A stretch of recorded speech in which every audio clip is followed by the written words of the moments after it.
Size of the man. You know this man, too. They call him the Snake. Traded from Oakland in the offseason. Oakland thought he could no longer throw the long ball. But watch him. Give him a weapon like 00 Kenny Burrow. He'll do just that. Also, Houston with its brilliant two-tight end offense. And what tight ends to use? David Casper. And, of course, Mike Crawford, too. Houston at 6-3 must go against this man who leads his team at 7-2. Steve Grogan, who has matured into a fine quarterback. He's got touch now, not the old mobility, but touch. And he's got another great tight end, Russ Francis. On top of that, he's got the speed receivers like the great Stanley Morgan. So what a matchup. The Houston Oilers against the New England Pats.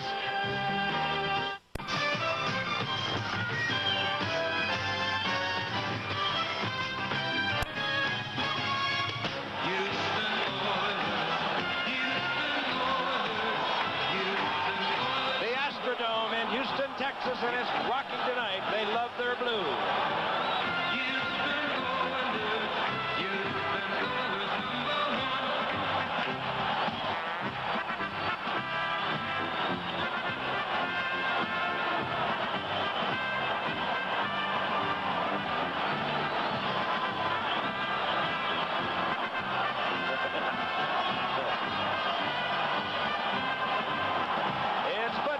Texas style, and it's like a high school or a collegiate crowd tonight.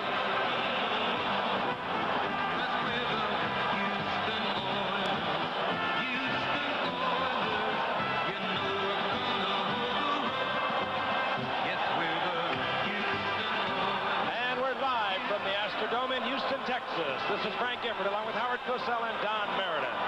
ABC's NFL Monday Night Football, the New England Patriots against the Houston Oilers. This ABC Sports exclusive is brought to you by Datsun, who proudly presents the new Datsun Maxima for the luxury-minded who long to be a Datsun. And by Light Beer, everything you always wanted in a beer and less. And by Lanier Business Products, creators of the No Problem electronic typewriter, the typewriter that does more than just type. Here they call it the birth of the blow, and the standings tell you what kind of game this is. The AFC East, New England must have a win to keep its one-game edge over stubborn Buffalo. Miami off yesterday, still in the chase, and so is Baltimore. And in the AFC Central, Houston must win tonight to tie Cleveland, and the Pittsburgh Steelers are still very much alive. So we've got two of the best there are at what they do. And to tell you about a man named Steve Grogan, here is the Giffer. Steve Grogan, now in his 6th year, and many of the New England fans feel that he has finally arrived.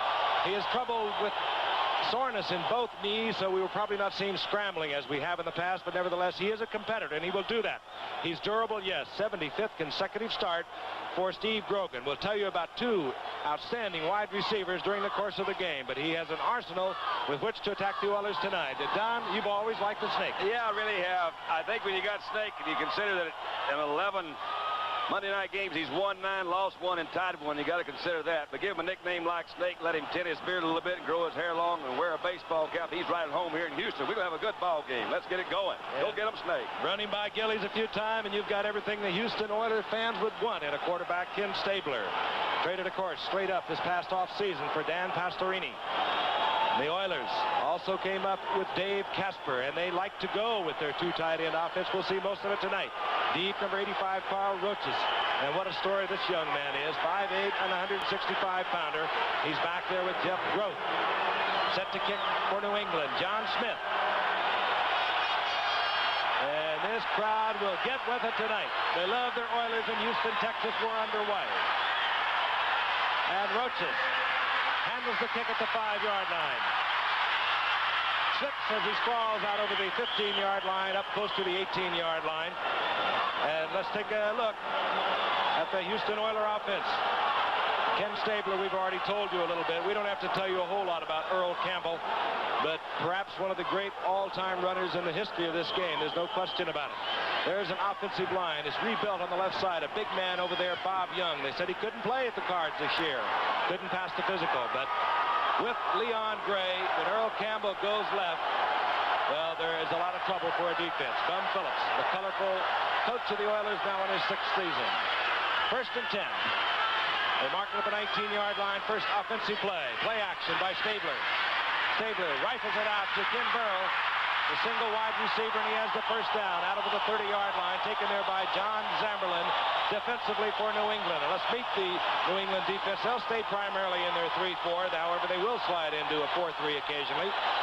Those are your linebackers. Zamberlin in there at the right side. We'll probably see a lot of Larry McGrew tonight also. And a secondary, well, they are really a group of fine defensive backs.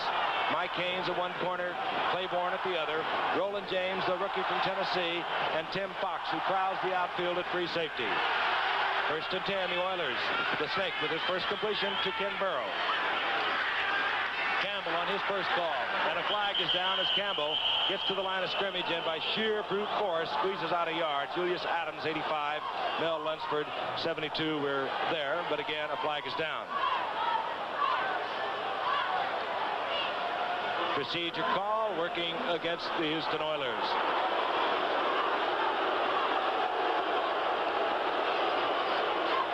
Steve Grogan on the sideline. He's saying, wait a minute, just hold him a little bit, guys. We're going to get back in there and move it. Frank, you alluded to offense, 6 men on the line, refuse. 2nd down. 6 men on the line. That's a 2 tight end system plus 1. See, yeah, it can help a team. That's right. Our referee tonight that we'll be hearing from, hopefully infrequently, Chuck Heberling. I thought you could have as many men on the line as you wanted. You can just only have so many in the backfield. 2nd down long. Rob Carpenter comes in, replacing Wilson. Carpenter 26. He's a good receiver. Snake, good protection, but a receiver does not open, and he goes down. John Zamberlin on the blitz. Defensively there for New England, along with Rod Choate, number 56.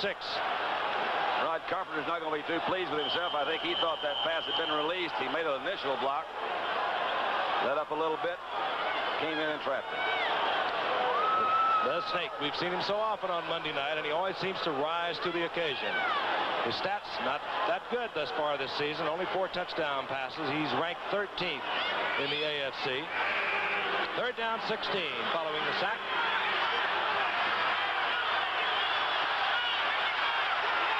Carpenter, single setback again. He's a fine receiver, and Stabler puts everyone in the pad room. And this is Carpenter on a screen, and Carpenter breaking tackles up to the 35, the 36-yard line, short of the first down, and Houston will have to punt. That will bring out Cliff Parsley, the punter for Houston. Carpenter slides over to the bench, and we'll see a rookie from Tennessee who has really blossomed. Roland James dropping deep for New England last week. James went 75 yards on a punt return against the Jets for a touchdown. Averaging a little over 12 yards per return, as you can see. No wind, of course. We're in the Astrodome, off the side of Parsley's foot. Fielded there by James. Good. James taken at the 29-yard line, and a flag goes down immediately. Tim Smith was down there in a hurry, man. He got pushed into that tackle. The rookie from Nebraska makes the stop, but again a flag is down right at the point of contact, and it'll be marked off against New England. Well, the Patriots will start deep in their own territory. Once again, Houston 6-3 in the AFC Central Division. New England 7-2 in the AFC East. New England trying to stay a game ahead of Buffalo. Be interesting to see how much illegal use of hands. Number 25 on the return. Be interesting to see, Giff, how much Ron Earhart uses the 2 tight end offense himself tonight, meaning Francis and Hasselbeck. All right, we have timeout on the field, and we'll be back. Astrodome in Houston, Texas. 12:40 remaining in the first quarter. The New England Patriots with their first possession. The ball at their own 18-yard line. Steve Grogan brings them up. The setbacks are Calhoun, 44, and the rookie from Notre Dame, Vegas Ferguson, number 43. Set of deadly wide receivers with great speed. The ball goes to Calhoun. Calhoun It's out over the 20-yard line to about the 21. A pickup of 2. It'll be 2nd and 8. Let's meet the offensive unit. Those are the 2 wide receivers. Harold Jackson out on the right, number 29. Stanley Morgan out on the left. 52 receptions between them, 10 touchdowns. And Russ Francis, of course, a great tight end. You can't cover him with a linebacker, so at least Jackson or Morgan are going to find a lot of single coverage tonight, and that's dangerous. We saw the offensive line, a solid one in protecting Grogan. He's been sacked 15 times this year. Ball marked at the 21-yard line. In motion is Harold Jackson. Vegas Ferguson, right side, following the block of Hannon. Turns out over the 25, close to the 27. It'll be 3rd down and 4. Hit there by Darrell Hunt, who is in there defensively because Art Stringer will probably miss several weeks for the Houston Oilers. Those are your linebackers. Robert Brazil, heavy hitter on one side. Ted Washington on the other. The secondary, Vernon Perry, of course, great fame in the playoffs a year ago against San Diego. Ball at 3rd down. We'll call it a long 2 as they mark it up out over the 25-yard line. Harold Jackson split to the right, as is Stanley Morgan. And here comes Vegas Ferguson. Calhoun with the block in front, and Vegas Ferguson piled up close to the yardsticks that would indicate 1st down. Robert Brazil is telling us he did not make it. Brazil, of course, leads the team in tackles almost every year. Darrell Hunt, out of the 3 plays that's been run, has been in on 2 of those tackles, so he's filling in very well for Stringer. Brazil's an interesting case. He didn't practice all this week. He had a shot. He had tinted his hair, and he wanted to get rid of the tint, so he had a shot, and he was allergic to it, and he swelled up like a balloon. He didn't practice all week. You gotta be kidding. Really? No, I'm not kidding. I'm telling it like it is. He had tinted his hair and had a shot for that. He wanted to get rid of the tint. Well, we'll figure that one out. Yeah, I'll keep that. You saw the Oiler defense rises to the occasion. That will produce the punting unit for the New England Patriots as we look at Carl Roaches, who had a 74-yard punt call back last week against Denver. Mike Rubach to kick for New England. Neither team able to generate a 1st down in their first possession. 11:03 remaining here in the first quarter. It does not turn over for Hubach. And takes a Houston bounce back close to the 40-yard line. That was a mistake by that Houston player to come in there. Well, once a New England Patriot has touched that football, Roaches can take a shot at it, because even if he should fumble it, a foul has been committed by the New England Patriot touching the ball. So he was gambling. Back in a moment. Looking at the top of the Astrodome, some 210 feet above the playing surface. We have a camera up there, hopefully, that we'll be able to show you some activity on the field. Give you a little hardcore football technique, strategy. Right now, the Oilers, their second possession. The ball at their own 39-yard line. Ken Burrow is the wide receiver. Now Ken Burrow, who just came back a week ago from an injury, is in motion, but the ball goes to Campbell. Campbell tries that left side behind Gray and Bob Young. Up out over the 40, squeezes out a little more than a yard. It'll be 2nd down and 9. Earl Campbell in successive weeks. He has been absolutely spectacular. 178 yards against Kansas City, 203 against Tampa Bay, 202 against Cincinnati, 157 last week against Denver. Leading rusher in the NFL for the past 2 years. Only one man has ever led it his first 3 years. That, of course, Jim Brown. Earl Campbell could duplicate that this year. He right now is the present leader in the NFL. 2nd down and 9. Campbell. And cannot shake loose. Defensively up there was Roland James, the rookie from Tennessee. And Campbell with a pickup of about 3. It'll be 3rd down and 6. Julius Adams, the great veteran, was in there too. Excellent pursuit by Adams. Patriots this year apparently finally playing up to the kind of personnel many in the league have thought they've had for a number of years. Patriots now slide into their 4-3 defense on 3rd down 6. They want the pass rush. Rob Carpenter, single setback for Houston. Stabler bobbles the ball, pulling away from center, and quickly Rob Carpenter was on it, but the loss is all the way back to the 37. It'll be 4th down, and Houston will have to punt again. So there may be some tightness between these two teams. 2 series for Stabler, an area first down. 1 series for the Patriots. They too failed to score a first down. And out comes Cliff Parsley. This time we have a different Patriot dropping deep. That's Mike Haynes. Of course, Mike Haynes reported late this season. Did not return punts last year for New England.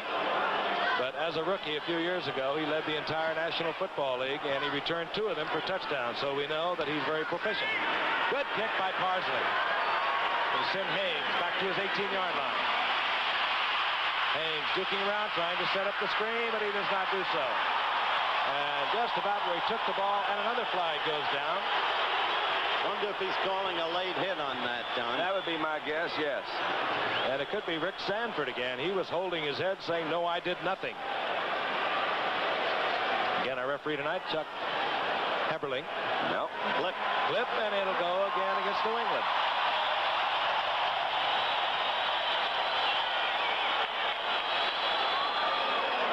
This one, he whacked off half the distance to the goal. This thing's having a little trouble getting underway, you know. They're stumbling a little bit.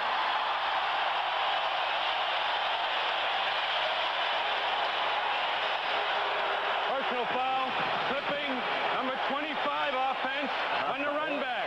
First down. Rick got him another one. 2 for 2. And the ball is out at the 9-yard line, and New England starts once again. Their second possession deep in their own territory, and we'll be back in a moment.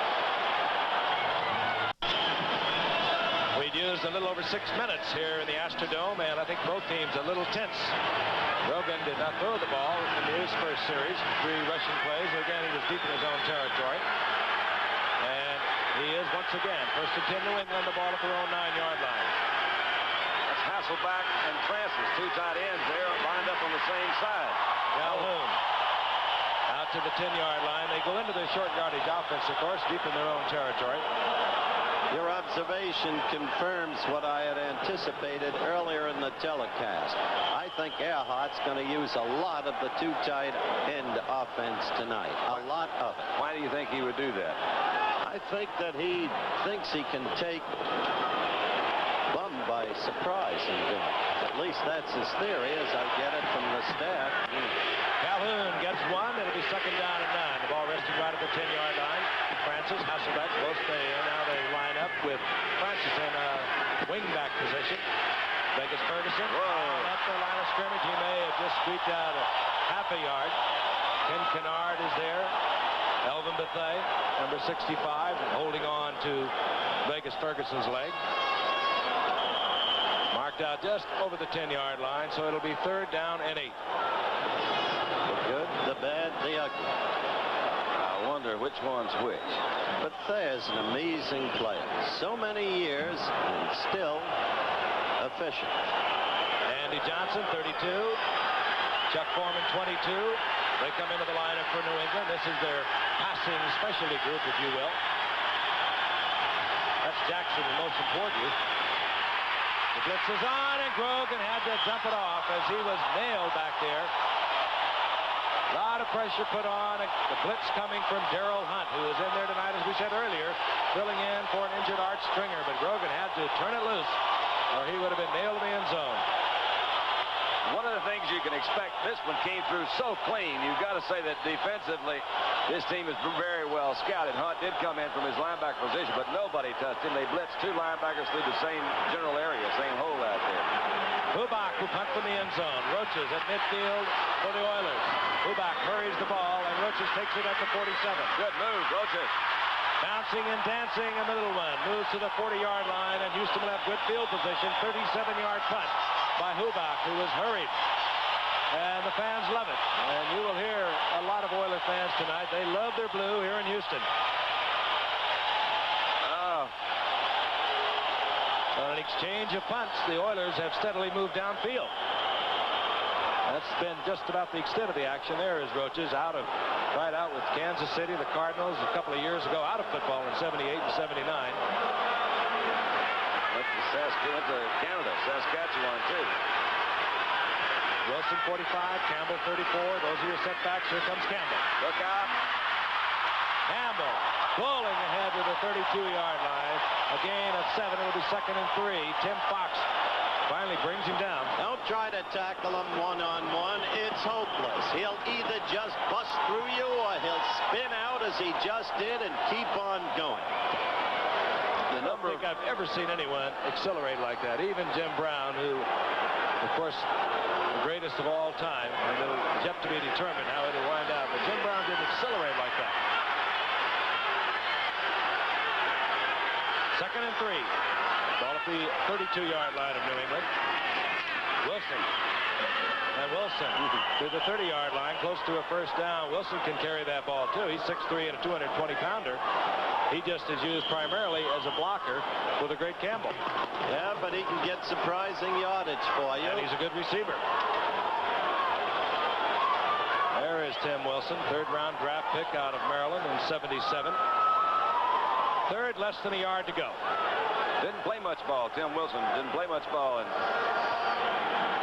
before he got to the high school level, that caught on rather late. Snake looking over the short yardage. Burrow in motion. They give it to Campbell. Campbell bouncing off New England Patriots. And again, this will be dependent upon where they mark the football, the progress of Earl Campbell. Well, if he made it on his own, because Tim Wilson failed number 45 to execute his block that time. Tim's man fought off the block, came right in on Earl. That looks like he made it. Out come the yard markers.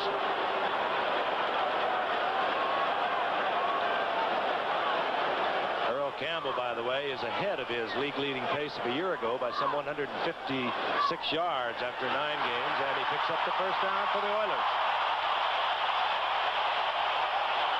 This team may have started with too much intensity, the Oilers. They appear now to be settling down. They continue to stay with Mike Barber, 86, Dave Casper, 87, at the 2 tight ends, and Ken Burrow, who came back for his first action only a week ago against Denver, is the wide receiver. He's 00, and a dangerous threat deep. He had hurt his knee in preseason, but he caught 3 against Denver. There he is in motion. Campbell once again, right side behind Morris Towns. Surging forward for 2, maybe 3. That'll be 2nd down 7. At the start of the year, they were ready to give up on their top draft choice of some time back, Mo Towns. Then Heyman got hurt, and they had to go to Towns, and he's playing satisfactorily. I'll tell you what really helps, too, is you never have a weak side with those 2 tight ends, and Mike Barber and Dave Casper are really superb blockers. Dave Casper, I was reading an article down there. He said, if I want to play a little more, he said, I'll just bulk up and I can move in and play tackle. He said, I can be 260 in about 3 weeks. 2nd and 7. Campbell. And wide open is Burrow. Will he get there? No, he does not. Earl knew he overthrew him. You can see his personal chagrin. It's an evidence of what a great all-purpose ball player Campbell is, even though he did throw too low. Well, they'll be looking for it again, but this was sure 6. He had Kenny Burrow, who's just wide open. How could you do it? He sees that ball go, Kenny says, oh, no, man, you have done it just a little bit too much. That's the one you want back a lot of times, because that one was wide open. Every once in a while, a quarterback will have one of those, and that's the biggest fear you have, is you got somebody that wide open and missing. Well, Timmy Fox was clearly suckered on the play. 3rd down 7. Passing special unit in. Rob Carpenter, the single setback. Now he's in motion. The draw play to Carpenter. Carpenter in trouble. Up there quickly taking Carpenter was Tim Fox, and then he got a lot of help from his friends, namely Steve Nelson. And it'll be 4th down, and we will see the field goal unit of the Houston Oilers, and that means Tony Fritsch, who's having a whale of a year. 13 of 14. He's only missed 1. That was from 49 yards out. He's had a long season of 46. He is automatic. They once called Jack Manders Mr. Automatic. So is Tony. He and John Smith both are having great years. They're like tops 1 and 2 in percentage of field goal attempts. David Carter is the center. Gifford Nielsen is the holder. A 45-yard attempt for Fritsch.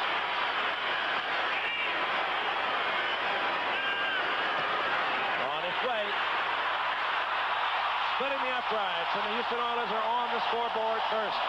Tony Fritz makes it 14-15 for the season, a 45-yarder. The fans love it.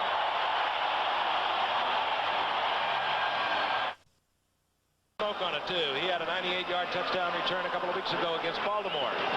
Stretching out. And Fritz, who just hit from 45 yards out, looks it over, likes what he sees. No, he doesn't. He'll give you a little color down there, too. He's padding his part just a bit. He likes to kick it, hang around, make sure the camera might be available. Fritz to hit it. Ivory is deep in the middle.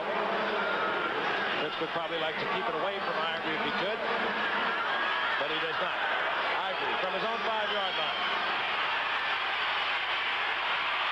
Right out. Breaks that out over the 35-yard line, close to the 38-yard line. Greg Davidson made the stop there. Ken Burrow took a bad fall chasing that pass of Earl Campbell into the end zone. Laid on the artificial surface for a few moments. Got to his feet. We watched him go back to the bench, but now he's left the field. He sprained his ligaments in his knee during training camp. Made his first appearance of the season only a week ago, and now he's gone to the locker room. They can't afford to lose him. He gives them their finest deep threat. Renfro is a good enough deep threat, but not like Burrow. Rogan, first possession with good field position at his own 37, and quickly to the air. Over the middle, Vegas Ferguson has the first down and more. Down to the 45-yard line of the Houston Oilers. Greg Bingham made the stop there defensively. Don't you love that Ferguson, Don? We've talked about him before. We even had him in the preseason. He simply chews up yardage. He's an excellent blocker, and he's superb coming out of the backfield. He really is. The linebackers had a really deep drop, good protection. Only had 3-man rushing. He does have a lot of moves. You pointed him out in our first game up in New England. He's like a young Chuck Foreman. First and 10, single setback, Don Calhoun, 44. And off to the left side. He's powdered as he picks up a couple. It'll be second down and 8, but Darrell Hunt and Ted Washington both in there defensively for Houston. Ted Washington is the guy who every year reports thinking he's been taken out of the job, and every year he has the job. He didn't get the start in the opening game of the season. Ted Thompson did, but Ted Thompson got shaken up, and Washington came in to the lineup as a backup and turned in a superb game. Second down and 8. Ball inside the 43-yard line of the Houston Oilers. The Oilers on top 3-0. Here comes Vegas Ferguson. Blockers in front. Calhoun and Hanna. And oh, did Hanna powder someone down around the 30-yard line as Vegas Ferguson gets another first down.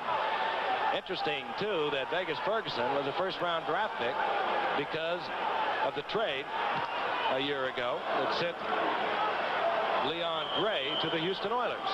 The Houston Oilers gave New England a first-round draft pick, and they picked Vegas Ferguson. Full results of that trade are not in yet. There's another guy on injured reserve whom they got as a result of that trade, whom they have great hopes for. First down, 10. Ball at the 30-yard line of the Oilers. Rogan.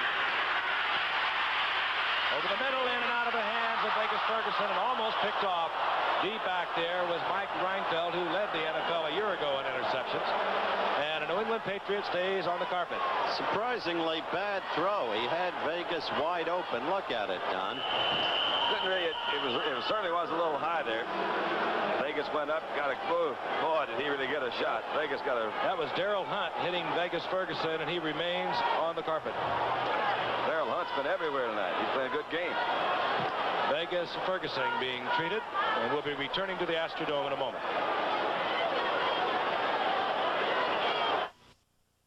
Ferguson came off the field without assistance, shaking off the effects of a tremendous shot by Darrell Hunt as he came across the middle. Ferguson, of course, very durable. 4 years at Notre Dame, nearly 3,500 yards, all-time Notre Dame rusher. Second down, 10. 1:27 remaining in the first quarter. The Oilers on top 3-0. Jackson in motion. Reverse, fake reverse. Earl Jackson came around on the fake reverse. Horace Ivory, who had come in for Vegas Ferguson, did not give it to him. Now here's Ferguson getting hit again. Ball was a little bit high, dropped it, and Hunt came in, and he really did hit him. That was a tough hit, no question about it. But was it spearing of the type that caused the fine on Doug Plank of the Bears? I think not. No, I would say not. 3rd down 8. Ball at the 28-yard line. Jackson, top of your screen. And out of the flat, it's Chuck Foreman. Then the former Minnesota Viking, who has so many Viking records, gets down to the 10-yard line for a first down. Jack Tatum was there defensively for Houston. And that's the one great skill Chuck still retains. It's one of the skills that, as we've noted, Vegas Ferguson has. Look at this. The ball not perfectly thrown, a little low, yet well enough thrown. And Chuck able to navigate, negotiate yardage after the catch.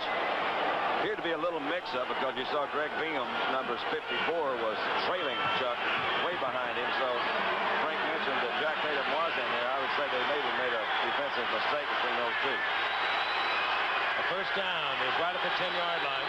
Wes Jackson in motion. Horace Ivory cuts back and just pulls down inside the 5-yard line. Ivory again, he is playing on rather tender knee also.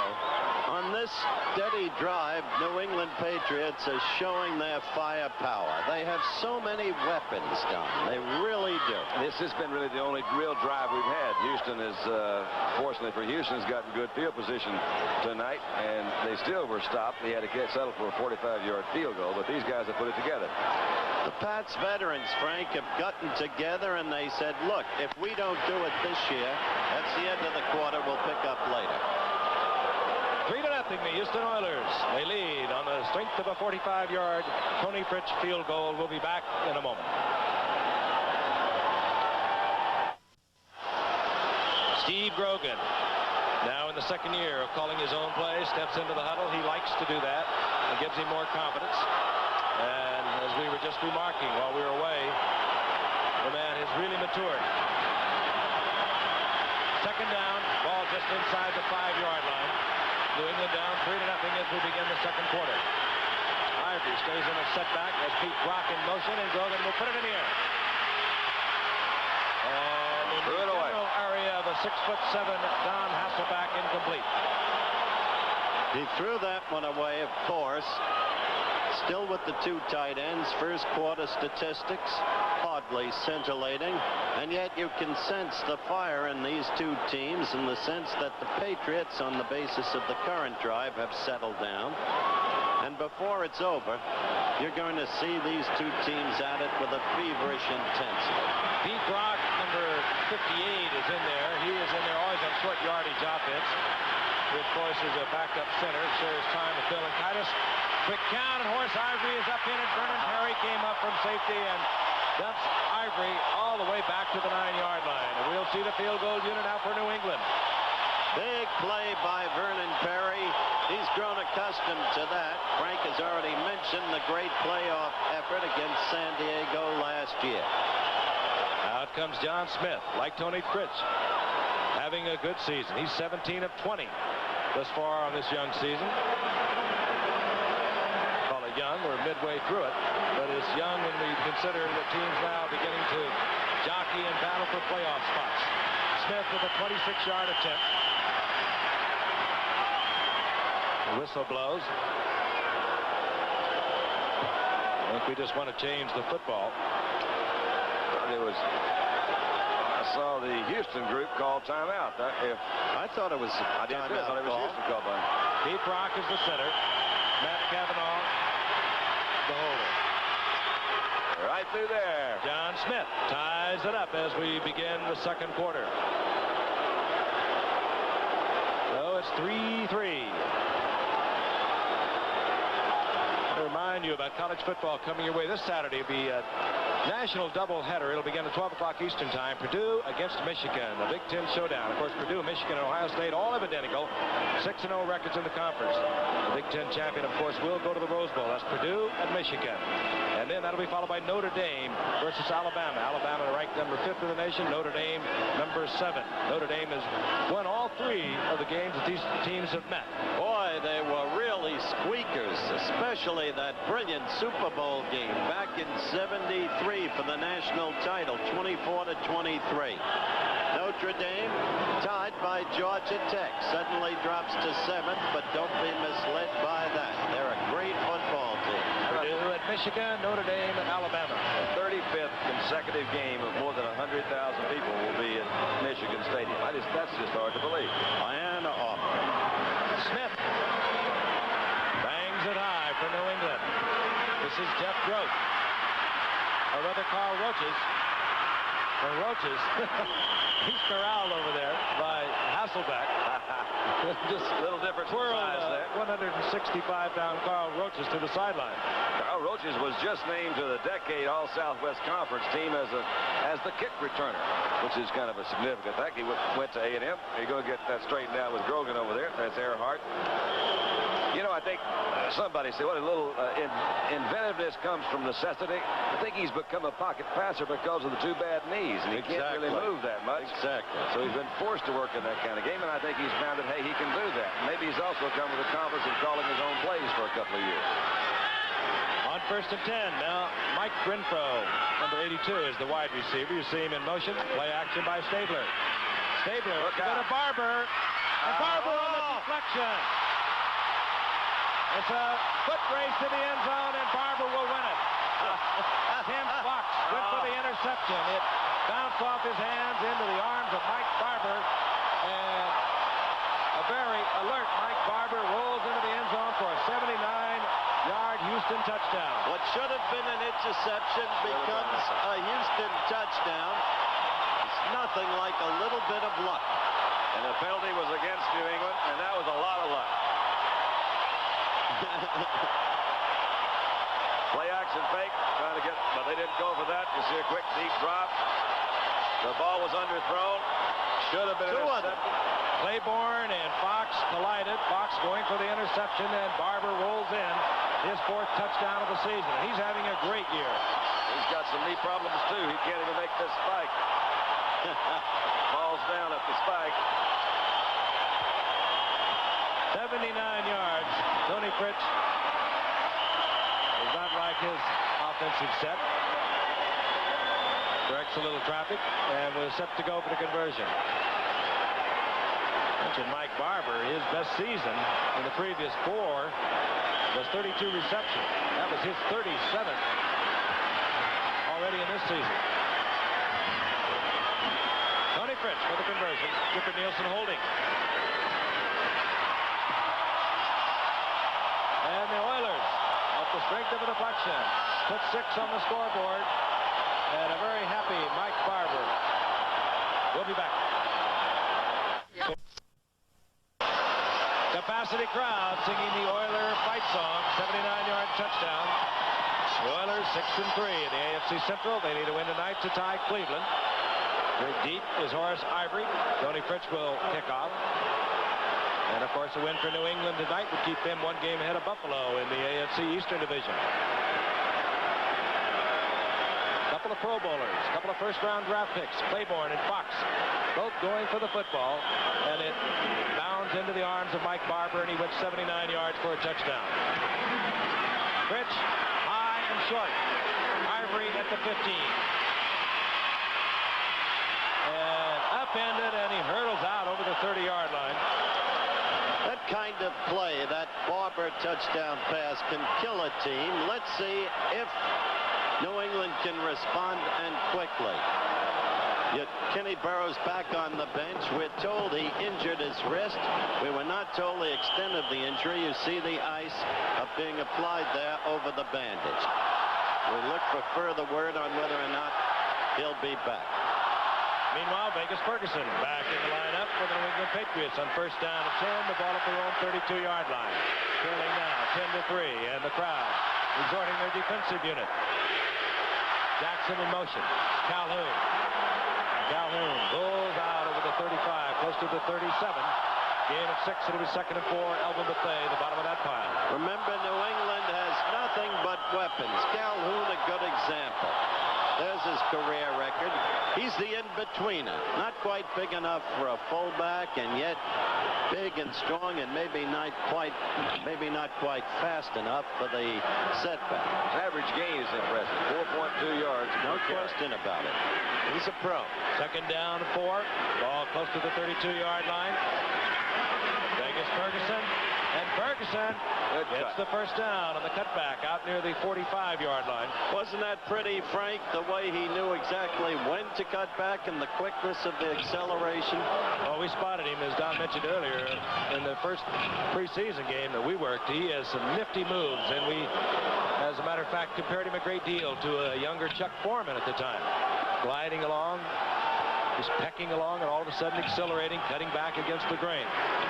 It's a dangerous way to run, but you can really pick up the yardage. Vegas Ferguson. First down. Calhoun finds a big opening, and he's down into Oiler territory at the 46, and the New England Patriots come roaring right back. Yeah, I respect what they're doing. If they had that Mike Barber play in the fourth quarter, I think it would have been certainly have a lot more effect on the team. There's a good move right there. Oftentimes that happens, like a stalemate with your offensive lineman and the defensive lineman.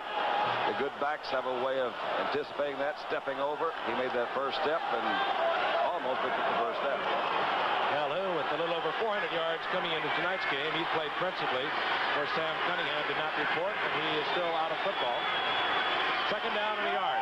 Calhoun easily gets the first down and keeps rolling along to the 35-yard line, a gain of 11. You talk about individual effort.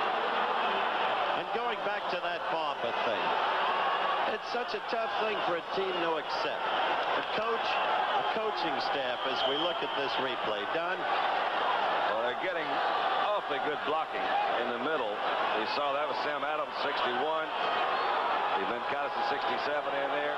Big 73, John Hanna was blocking the thing off. Had a really nice hole on that right side, right guard. Hanna can take out a line by himself. He pulled over and led the way. Katupu comes in to give Calhoun a breather. Vegas Ferguson. And off over the right side.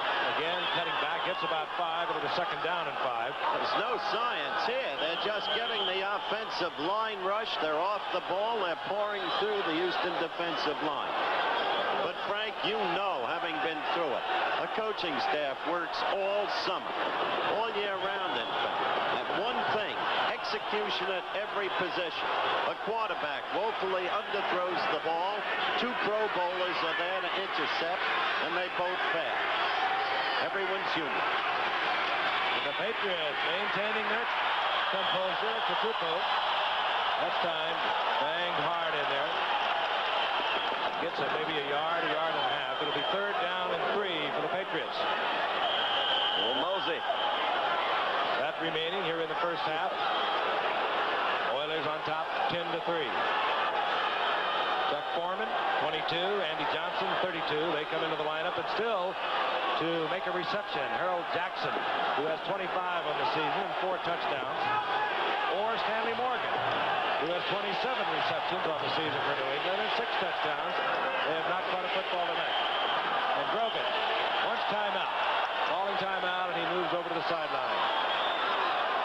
We're seeing more and more of this, and I really don't understand why. We're seeing more and more shuffling of offensive and defensive units in specialty situations, and sometimes you just don't get the right folks out there with the right amount of ammunition. Timeout. New England will be back. 10 minutes remaining in the first half. The New England Patriots down 10-3. Have a third down and 3. The ball at the 28-yard line of the Houston Oilers. I mentioned that Jackson and Morgan have not been on the receiving end of a pass yet, nor has Russ Francis, the great tight end. Grogan will be putting it in the air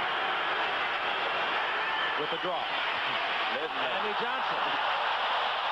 And short of the first down, Robert Brazil, number 52, and Greg Bingham, number 54, the linebackers on the right side for the Houston Oilers. Well, I don't think Brazil needed the practice this week, and the face is no longer swollen. That's right. The hair's the right color, too. I thought that play was going to open up. They had a 4-man line, didn't have a middle linebacker. You saw opening, but the linebackers that they did have in there closed it very quickly. They did, and interestingly, on that drive, there were 7 plays, all rushes, not one pass. Here's John Smith. He's hit from 26 yards out. This will be a 44-yard attempt. Right, got it. Yes, sir. Right through the heart, and John Smith adds another 3 for the New England Patriots. They're now down by 4, trailing 10-6 with 8:57 remaining here in the second quarter. John Smith, a couple of years ago, they thought his career might even have been ended. He was out all of 78, but came back strong, of course, last year and is having a superb year. The Astrodome in Houston, Texas, and we'll be indoors again next Monday night for the Oakland Raiders, and they might be the hottest thing in the NFL right now. They really seem to be. I'm excited because I've never been to Seattle's Kingdom? and that's going to be a lot of fun up there. The Seahawks lost a tough one yesterday to Kansas City, and you're right, those Raiders, they're hot. Seahawks can test anybody. The Seahawks beat Houston 26-7. There's a quick evidence. That's true. They beat them pretty. It was not a fluke. They really beat them. Roaches, who has been accused of being an ice cream truck driver. He does not like that. He says, I own those ice cream trucks. That's true. John Smith hits it for New England. Roaches. And Roaches is pounded at the 25-yard line, out to the 26. Really admire a guy like Roaches. We talked about it, but he called the Oilers 3 different times just trying to get a tryout with these guys. And when White Shoes Johnson went down, they called him back. It was too late in the season to pick him up. He waited again, called next year, brought him back in. He's the 8th out of 13 children. And he's really very proud of the things he's accomplished. He's accomplished a great deal. He's got a lot of stick in the ice cream truck business to help his brother out of it. That's right. He has a degree in accounting, works for a chemical company. So we got Carl Roaches straight. Good Aggie from Texas A&M. 1st and 10. Campbell. Big pile of bodies in the middle, and it surges forward for a couple. It'll be 2nd down and 8. Can't put him down. I must say, thus far, and it's still so early in the game with 8:30 left in the second quarter, thus far the Pats have been, and there's the statistics to prove the point, the Pats have been containing Campbell as well as I've seen him contained. That's interesting. That's obviously a sling and an arrow at Mr. Meredith. No, I thought it was just a compliment to Mr. Gifford. I was looking at it that way. Just a compliment. A routine victory. 2nd down and 8. Here comes Campbell again. Trying to find somewhere to run, and the New England defense bends, but it surges back against Campbell. Julius Adams on top, and the fans don't like it when Earl goes down, but he stays up on sheer strength, and he attracts more and more tacklers. Adams was there first, but there was a buttressing hit, Frank, by Richard Bishop, who had been one of the holdouts. That was just terrific. It sent Earl backwards, and you don't see that often. 3rd down, 6. The ball resting right at the 30-yard line.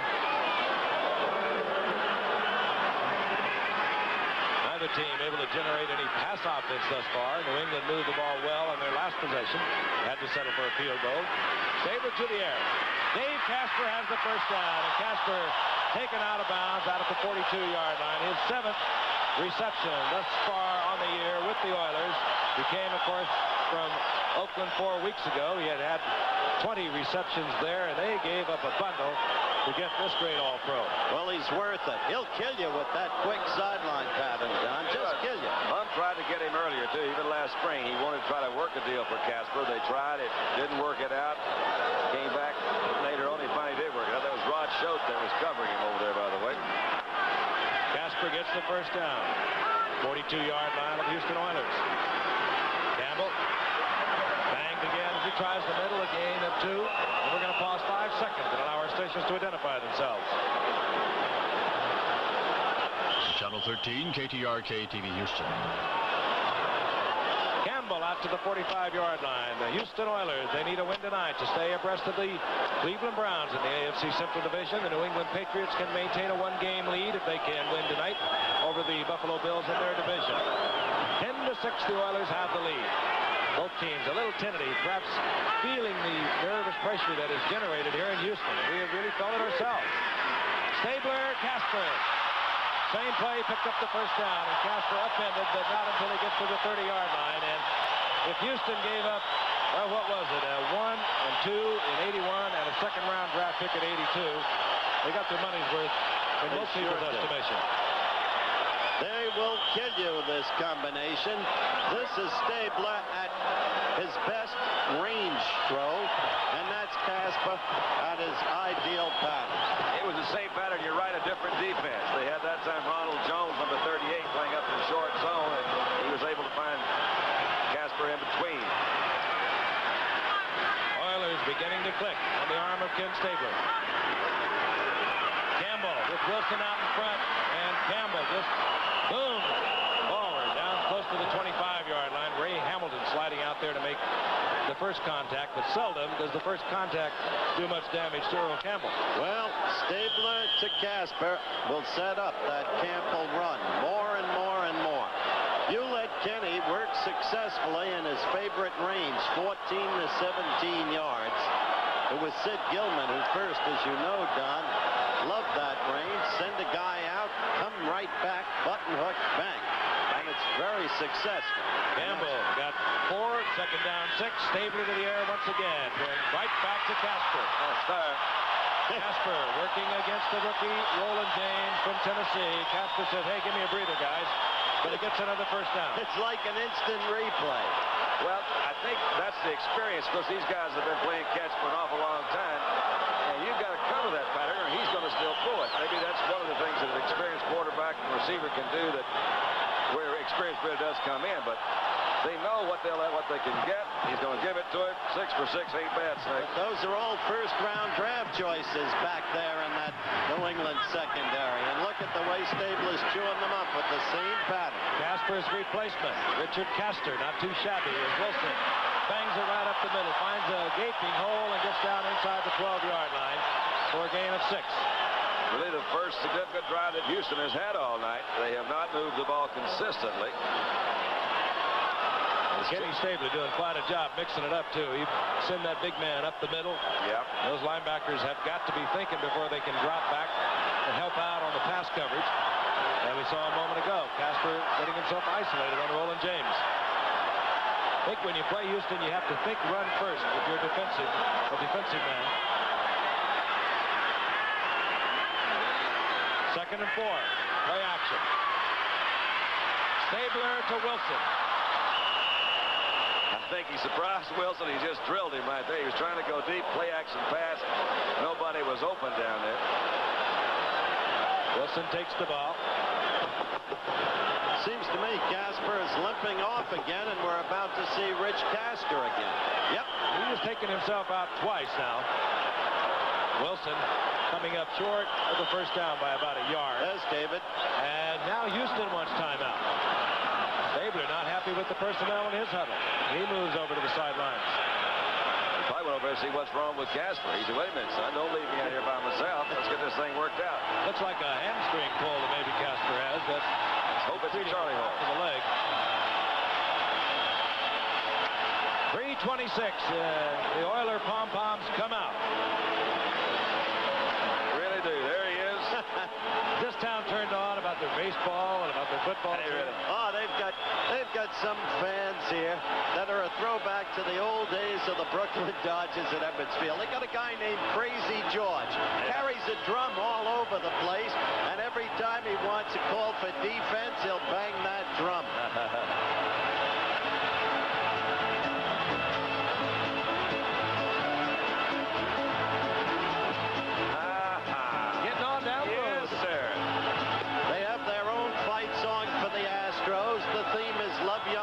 And it goes way down south in Houston, Texas. Baseball's come alive, and I mentioned baseball because this town is in an uproar. You just saw that sign, Love Ya Blue and Tal too. Today, the AP named Tal Smith the baseball executive of the year, but he's just been fired recently by the Houston Astros principal owner, John McMullen. And they're in an uproar about it here in Houston, Texas. The unfortunate recipient of all of this is Al Rosen, the former Yankee president, who has taken over in Tal's stead. 3rd down 1. Ball at the 8-yard line. Kenny Stabler brings the Oilers up. They lead 10-6.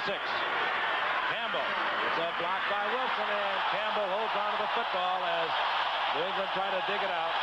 And Campbell to the 5. It'll be first down and goal. I don't know what could be said that has not been said about this young man, other than he is one of the most decent young people you've ever been around. Totally unaffected by his superstar status here in Houston. Deeply religious young man, very close to his family. He's really putting a lot back in the community, too, Frank. I was at a luncheon today, and everywhere they talk about, you can call on him. He really puts a lot back, particularly with kids. Loves to work with the kids. This is Wilson, and Wilson is whacked there. And Steve Nelson, really the heart and spirit of the New England defensive unit, in there, getting help from Mike Hawkins. Hawkins was recipient of a fairly hefty block by Wilson on the play before that when Earl picked up the first down. You mentioned what Campbell is giving back to the community. What's interesting about Earl is his continuing growth as a runner. You'd think he had nothing more to improve on. But now he knows how to read. He knows when to cut. He knows when to slow his pace, when to accelerate. You can see it in his moves. Dave Casper back in the lineup. Wilson in motion. Play action. Stabler wants Casper. Got him. Touchdown. What a combination that has been over the years. And, of course, they were reunited 4 weeks ago. Casper traded from Oakland, and we have seen that pass many times to this man. Down close. He will somehow come up with the football. You know, really and truly, Frank, we'll watch Casper here. A little play fake to Earl. Casper goes down in the end zone, makes sure he's got that touchdown, then he just kind of shakes loose himself. There's no route he's running. He just opens himself up. And he knows, again, with Stabler that long, Stabler's going to find it. The Vikings know all about it from the Super Bowl. Tony Fritsch for the conversion. The Oilers with a sustained drive. 74 yards. They used 12 plays in doing so. We're going to get the 2-minute warning and hold it. There's a flag down, but it is indicated against New England. Conversion stands. So we have the kind of football game we expected. Two top teams playing intense football. Houston presently leading. We'll be back. David Casper, Stabler on the night now, 8 of 8, 156 yards. Nothing spectacular. Hitting Casper for 3 of those, and then hitting him again for the touchdown. Oh dear, couldn't help the Pats tonight.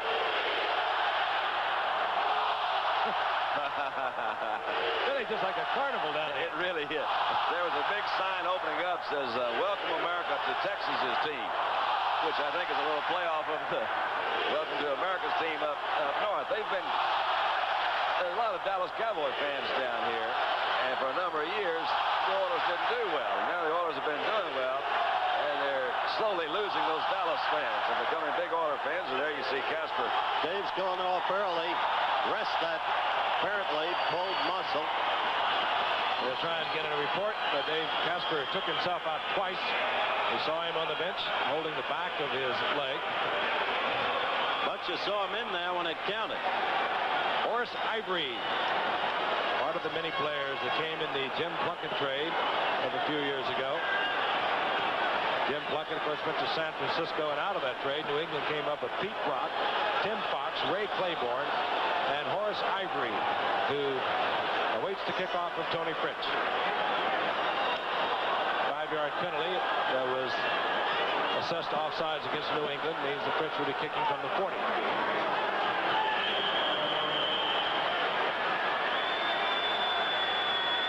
1:57 remaining in the half. This is Bill Courier, a former Houston Oiler, and Courier is dealt a rather severe shot at the 22-yard line by one of his former teammates. Take another look at the touchdown. Dave Casper trying to break free from the line of scrimmage by Steve King. Back working in the back. Mike Haynes, again, who saw, we mentioned earlier, just worked himself open. Made that touchdown. The ball was drilled right in there. So New England now will have to start unleashing some of their weapons, and they have them. They just have not been able to get the ball. Either speed Dexter on the outside, Harold Jackson or Stanley Morgan. They've moved well between the 20s. They haven't been able to take it on in. First and 10, New England's own 22-yard line. Picked off. Jack Tatum, his 5th interception of the year. And Tatum gets inside the 5, down to the 3-yard line. Jack Tatum, another Oakland acquisition in the offseason. That was a Grogan mistake they simply may not be able to atone for. Tatum showing surprising speed, surprising movement. Didn't think he had that much movement left in him, Don. That was my reaction, is that Tatum more or less came out of nowhere. You see him kind of roaming the middle in there. I don't think that Steve did see it. He was zeroing in on his Morgan on the outside. Tatum playing that center field position, and he heads for the goal line. That's Hannah, number 73, that brings him down. 35-yard return. Of course, Tatum came to the Oilers in exchange for a fine running back that has really blossomed in Oakland, Kenny King, and a couple of draft picks. Good trade for both clubs. First and goal. Carpenter. And here comes Campbell. And the big express is in the end zone. So very quickly, as this huge crowd goes crazy, Houston has opened up a comfortable cushion. Earl's not limping, is he? No, he just walks that way, I guess. A lot like Jimmy Brown used to get up. You'd think they'd never get up. Well, he sure got up slowly. It was a quick explosion into the right side of the line. You see the flow go to the left, moving him on out into the outside, and right through the middle he goes. That was Morris Towns, number 76. You saw blocking from his right tackle position, and Earl just exploded through. So there is a concussion when he hits into Yeah, he did. the Bootsy players. Tony Fritsch for the conversion. This ball game's done got out of hand. Yep. And New England had 7 more in 17 seconds. 1:40 remaining in the half. Earl Campbell going in. That's what he said. That's what he said. He may be right. This team plays better against the good teams than it does against the poor teams. Bum guards against his team peaking too early. Fritsch again, high and short. It'll be Ivory from his 18-yard line. Wow. Ivory again hammered out over the 30-yard line to the 33. At halftime tonight, ladies and gentlemen, we are going to have first some key highlights, some great plays, some great players. Then an insight action from that brilliant match in Stockholm between Bjorn Borg and John McEnroe, won by Bjorn. And then a visit with the Vice President-elect of the United States, the Honorable George Bush. So we've got a big halftime coming up. And New England will have a big halftime trying to get their wheels back on. They're down 24-6, 1:33 remaining in the half. Grogan from his own 33-yard line, firing for Jackson. There it is. And the foul is going to go against Greg Stemerick, who got his feet tangled up with Jackson, and the flag flies. And New England will have good field position out of this one. That's the first call Harold Jackson's had tonight. There's number 29, the great veteran who's having a ball up in New England. As a matter of fact, he's the guy who inspires the fans. They've written their own fight song up there, and it's called Jackson's Union. Jackson's Union. He really good. That's Bob Gamble, the defensive. Pass interference, defense, number 27, first down. But New England has a lot to prove, Don, because with all their personnel, they have not proved in the past years that they can win the big one. They might have put Buffalo away earlier. They're upset by the Bills, their closest pursuers up in Buffalo. Stemerick penalty, 22-yard pickup, first and 10, 45-yard line. This is Johnson. And Andy Johnson stops the clock as he goes out of bounds inside the 32-yard line. Another New England first down. 1:19 remaining in the half, and New England has 2 timeouts. There's Andy Johnson. And the basic stretching exercise, I guess, by the kicker, John Smith. Either that or somebody made him mad and he won't sit with him on the bench. Well, that's what they taught Tony Fritsch to do in Vienna. I guess they taught John to do it in England. First and 10. Rogan again on top. Is that Andy Johnson once again, and Johnson gets all he can out of it before stepping out of bounds, stopping the clock down inside the 16-yard line. Brazil is the defender, number 52, coming out from the outside. You see Johnson make the move to the outside. No way Brazil's going to cover it from his inside position. Johnson makes a smart move here, moves out of bounds, gets him another first down, and stops the clock. What a calls by Grogan, because those linebackers at Houston are dropping so deep, trying to help out against Jackson and Morgan, and Grogan very calmly works underneath. 1:13 remaining. First down inside the 16 of Houston. Chuck Foreman in motion. Boy, he can run. Remember, he has got some bad wheels. And that, I'm sure, is why Grogan delivered the ball instead of sprinting for the corner of the end zone. He just didn't want to risk the sprint with those knees, the point Don made earlier. And that was a bad, ill-advised pass. This is a critical drive for this team. If they can finally put the ball in the end zone, even with only 1:06 remaining.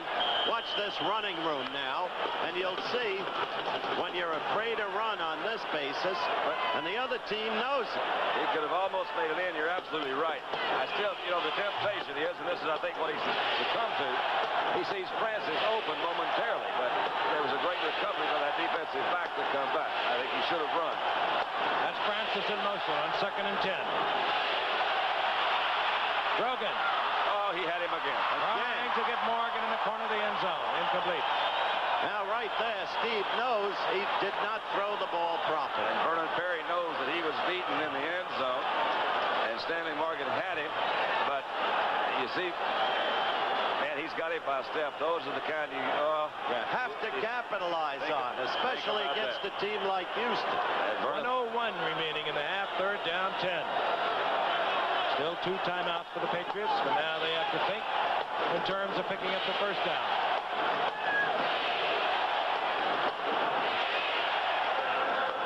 Jackson goes out to the right. They put Morgan again to the left.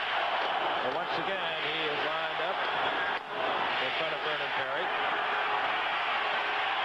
Grogan trying to get the first down. Incomplete, intended for Morgan. It'll be 4th down. That looked like Hank Stram's old moving pocket. You remember? The old moving pocket that had a hole in it that time because had he stopped. Well, he was in Mike Stensrud was right there behind him. And John Smith, all stretched, loosened up, trots out onto the field. Matt Cavanaugh will hold. Smith has already hit from 26 yards out and from 44 yards out. And New England, I'm sure, would like to put that in the end zone. No question. This is the second opportunity to score a touchdown that they failed on. 32-yard attempt. High snap. And there is a battle for the football, and flags are on the field. And they come away with absolutely nothing, barring a penalty that would give them another chance. High snap like that is tough to get down. When you're dealing with those seconds and tenths of seconds, it really does make a difference. And I think the high one is much more difficult to handle than the low one. You see one come down low, it can even bounce. And those holders are good enough. First foul. Tripping is going to go against New England.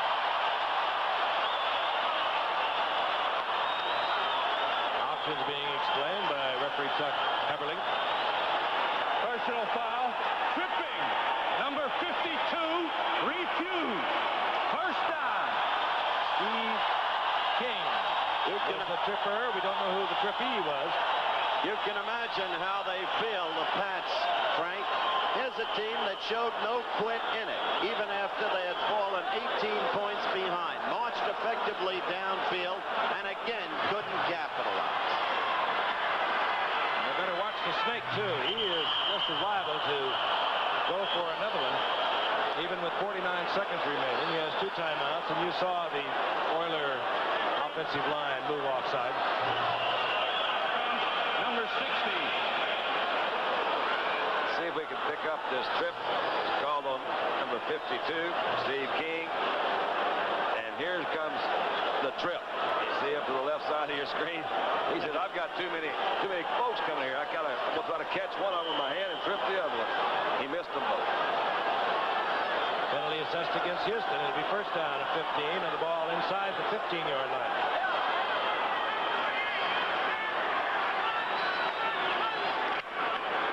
Earl Campbell.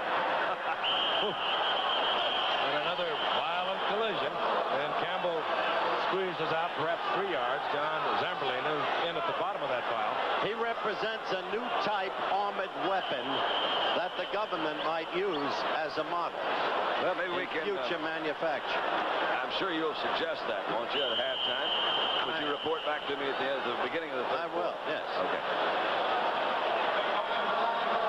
And now New England has called for timeout. They have 1 timeout remaining. It'll be second down and 11 as they mark the ball out close to the 19-yard line. Campbell just carrying New England tacklers, getting 4 out of it. Frank. Kenny Stabler sliding over to confer with the coaching staff, the Houston Oilers, and we'll be back with more football. But right now, this message from the National Football League. I'll tell you, those are impressive numbers when you realize that Earl Campbell was troubled for the first few games of the season with a pulled groin muscle. And even more impressive, Matt has gained 740 yards in the last 4 games. He is something different. That's a bunch. Second and 11. That time remaining here in the first half. And Campbell just hammering away out over the 25 to the 27. Gain of about 6, maybe 7. Right, now he really is, and I may be wrong. I was talking to some people here today. He's really running out the clock. Why don't you give it to somebody else to run out the clock when you're going into the halftime? This is a guy you got to have healthy if you're going to win. Well, if that's what they wanted, that's what they got, because that expires our time here in the second quarter. And at the end of the first half, the Oilers over the Patriots 24-6. Stay with us.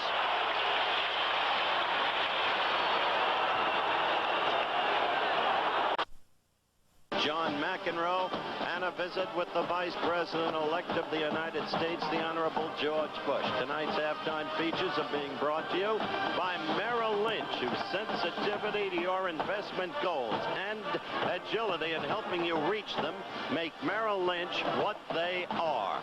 Purely and simple. As we look down at the field at the Astrodome, the Giffer is ready to take over. We thank the Vice President-elect for his august presence here this evening. And, of course, it is his hometown, and the Houston Oilers have turned it into a hometown football game. They exploded mainly on the strength of a pass that was tipped by Tim Fox of New England and Ray Claiborne into the arms of Mike Barber, who ambled 79 yards for the touchdown. Jack Tatum came back shortly after that with an interception. And Dave Casper came up with a touchdown, so it's the Oilers over the Patriots 24-6. But New England, an explosive ball club, if they can get it back together again. And this is the Patriots horse Ivory. Now the Oilers are swarming over Ivory as they drop him all the way back at the 24-yard line. Looked like he had a little running room out to the left side. Let's take a look at the statistics. Well, as you can see, the yards passing is the differential, and primarily that freak touchdown, the luck touchdown to Mike Barber. Yet the differential in time, possession, and the rest isn't that great. Difference is Houston capitalized, New England didn't. First and 10, New England. The quarterback, of course, Steve Grogan. The setbacks of Calhoun, 44. Vegas Ferguson, 43. Grogan goes to the air. This is Ferguson, who did not get his screen out in front of him, but he still manages to move up over the 30 to the 31-yard line, where it'll be second down and 4.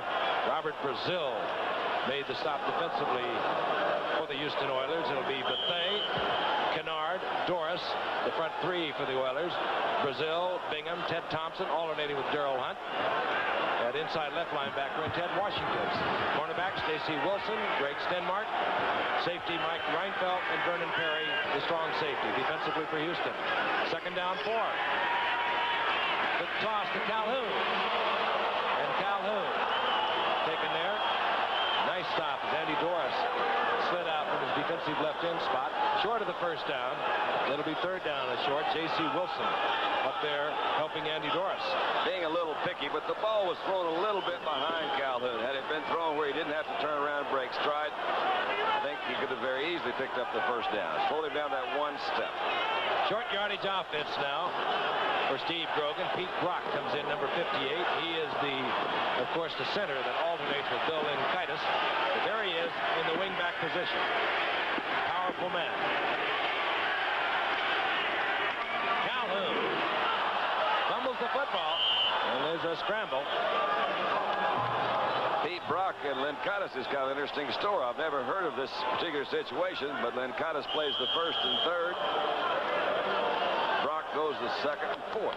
Is that good for a quarterback? Does that interrupt rhythm in any sense? What I just said doesn't make sense because this is the third quarter, isn't it? And Brock's in there. They told us the first and third, second and fourth. I think it does a little bit, but if they've been doing it for a while, I'm sure he can get used to it. The graphic you just saw indicates the Patriots love the third quarter. We'll down 10. Ferguson. No. Greg Bingham is right there with Vegas Ferguson, who really has been hammered tonight. Second down 10. Now we're told that Burrow broke his left wrist, Frank. That is really tough luck for that young man. He's, of course, was out for 7 games from a preseason injury, and now we understand that Ken Burrow has suffered a broken wrist. Second down 10. Ball inside the 37-yard line. That's Morgan at the bottom of your screen, the speedster. Grogan wants Morgan, and he has it. And inside Oiler territory. Mike Reinfeldt was back there defending against Morgan, but again, this man has such blazing speed. Unless you have a lot of help either inside or outside, you're going to have to lay way off him. It is Linkaitis is playing center this third quarter, too, by the way. Well, they bring Brock in on the short yardage, and he plays that wing spot. But it's another critical situation for New England. Having blown 2 touchdown scoring chances in the first half, they simply must get the ball in now if they're to get back into this game, especially against a team of the quality of Houston. Morgan's first catch of the night. Harold Jackson, of course, has also been not very active tonight. Calhoun.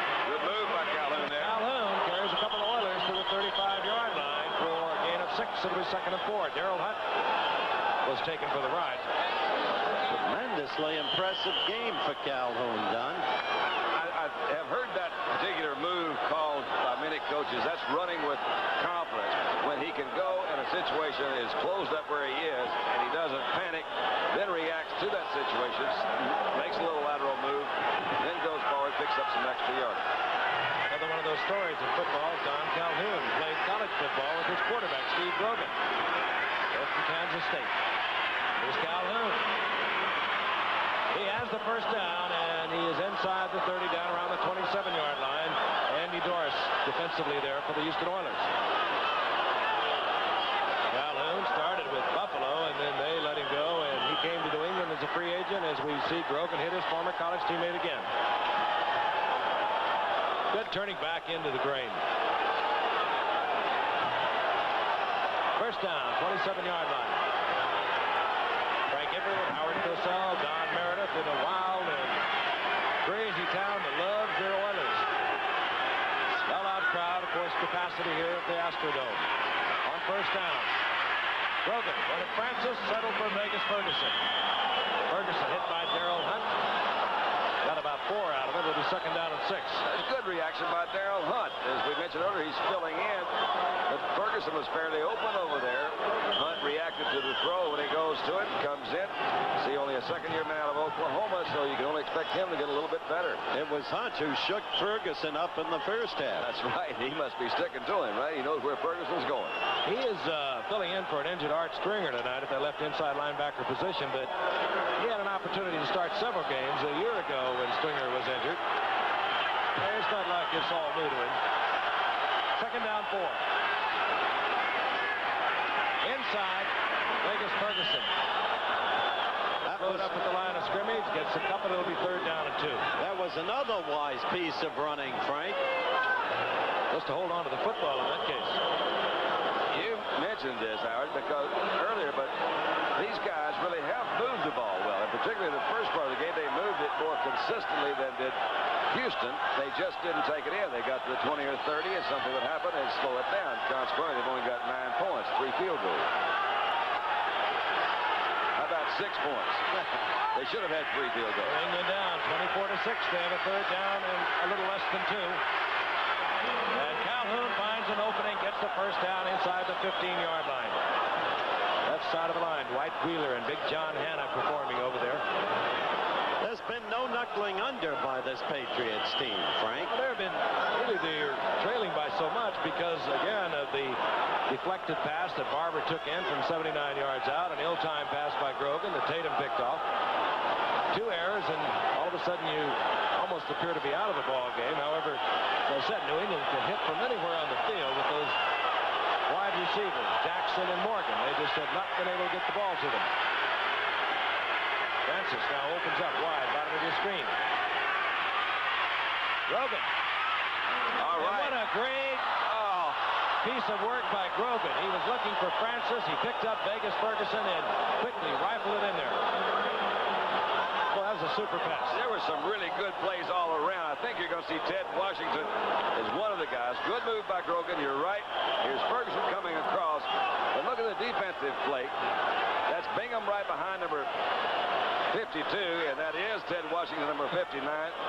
And that's really awfully strong. Ted Washington, as Howard mentioned earlier, he doesn't know he's going to make the team every year.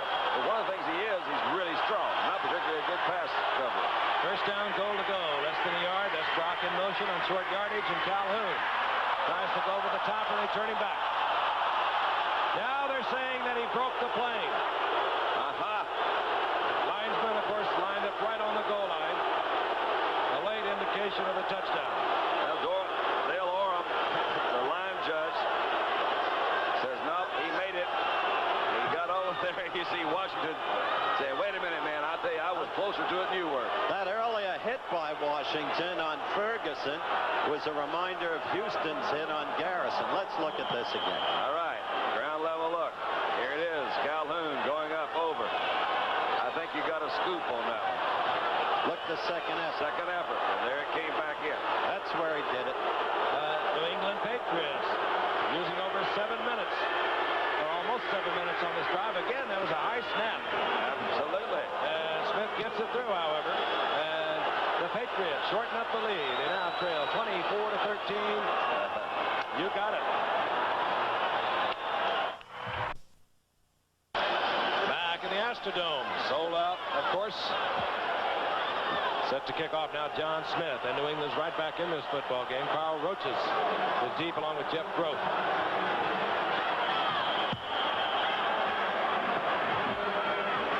Smith hangs it up high. Roaches from his 7-yard line. And down goes Roaches out at the 23-yard line. Hustling down there, Tutupu. Osai Tutupu. Interesting note. This is a record NFL weekend for scoring. 17 points were needed tonight to break that record. Of course, it's 24-13.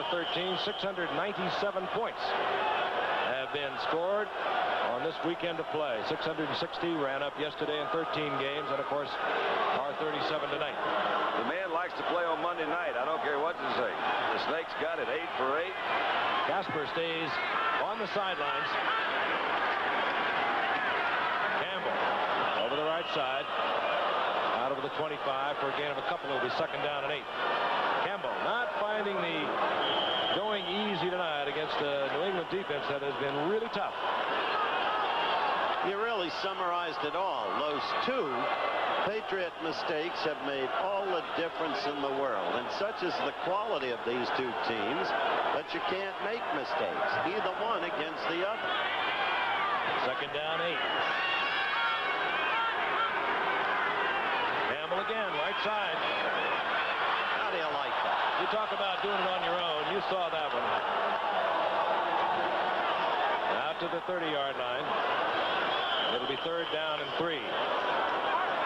Next Monday night, of course, we'll be moving out to the West Coast. We'll be up in Seattle. The Seahawks take on the Oakland Raiders. That'll be some scoring in that one.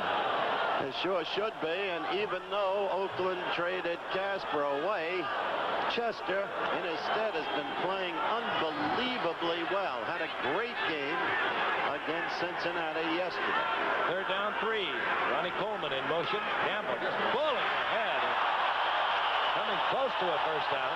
Steve Nelson hit him first and just, well, every time I see it, it's hard to believe. Gets the first down. That was a biggie. It really was. I've got a little stat here that since the Patriots beat Miami, how about that? Need yards? Call his number. Well, I guess that's true. The Patriots beat Miami at Foxborough in 1978. Del Williams went for 116 yards. And they went 25 consecutive games before anybody did it again. And that was Bill Andrews down with the Falcons. They had the last 33 games, only 2 people have gained over 100 yards, Andrews and Cribbs out of Buffalo. So they are tough against the run. And they're going to be 3 tonight. I wouldn't be surprised. Look It's out. on first down, and he's sacked. It was Zamberlin on the blitz from the inside linebacker position on the right. Good quick move by Zamberlin, wasn't it? Man, he got in there in a hurry. John Zamberlin. Second-year man out of Pacific Lutheran. Beat out Big Sam Hunt for that job early in the year. Let's look again. A quick play action fake, it appears, when you see somebody said, wait a minute, that was Tim Wilson. Tim was probably a little bit out of position. He certainly was not where Zamberlin was. So Zamberlin came in. They're going to take him out. Not bad for a 5th-round draft choice, Mr. Zamberlin. Loss of 10. No flag. The Patriots got back on side. Stabler dumps it out to Rob Carpenter. Carpenter dancing and looking for an opening. Gets out over the 30-yard line. There's somebody here in Houston who says that Rob Carpenter is the best all-round back in the league today. Best runner and the best pass receiver. And that's somebody that says that is Rob Carpenter. In the meantime, there are many who keep asking Bum Phillips, why don't you use Carpenter more? The guy is so good. A, whom would he replace? He's got Wilson in there blocking for Campbell, and you don't replace Campbell. B, Bum says, how can I get more out of a guy functionally than I get out of Carpenter the way I use him? Third down, 13. Billy Johnson in the lineup, and Tabor tries to hit Billy Johnson, incomplete. And Houston, all of a sudden, with the momentum switching over to New England, will have to punt. New England came out, took the opening kickoff, went the length of the field to shorten up the lead to 24-13. Houston now appearing to stagger somewhat. They bring out their punting unit, and here goes Roland James, the rookie from Tennessee, to await the punt of Cliff Parsley. He stunned the Jets a week ago at the 75-yarder. Special teams of the New England Patriots have been exceptional. Actually, that Gino Capoletti. Beautiful punt. Oh, yeah. Here's James, and James is hammered at the 28-yard line. And New England will have their second possession here in the second half with 4:46 remaining in the third quarter. Adger Armstrong, who can really belt you on the special teams of Houston, made the stop. We'll be back. The ceiling of the Astrodome, and it's been rocking this year with the antics of the Houston Astros, of course, in baseball, and now the Houston Oilers. The Oilers, of course, 6-3 in the AFC Central Division. They need a win tonight to stay abreast of Cleveland. They have one more game with Cleveland later, November the 30th, as a matter of fact. Pittsburgh seems to be pulling it back together. They're at 6-4, so the battle rages in the AFC Central. First and 10, New England. They can maintain a one-game lead over Buffalo in the AFC East with a win tonight. Grogan, Francis, and Russ Francis out over the 40-yard line, close to the 43. New England first down, and New England has really pulled it together. It was only a matter of time till Grogan would start throwing to the bull. That was, I think, a very good job discretion. He had Stanley Morgan streaking down the middle, and there was a chance that Morgan could have gotten over. He was trying to split the two safeties out there. Play action pass you see here.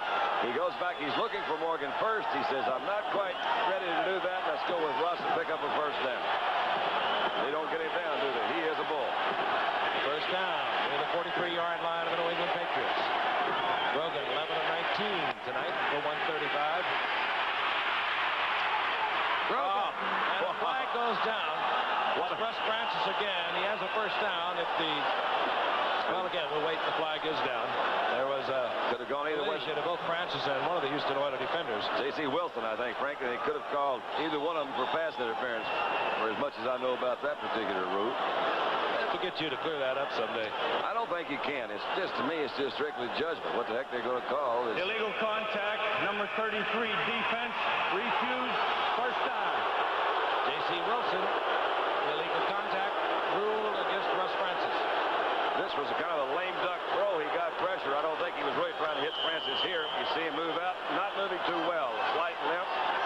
Francis coming back, made a terrific catch. What you don't see was Wilson was on the inside. Here comes the flag, though. What agility, 6'6", 242 pounds. Russ Francis coming back, making the reception. First and 10, New England at the Houston Oilers 45. This is Vegas Ferguson. Ferguson again with that cutback style of running.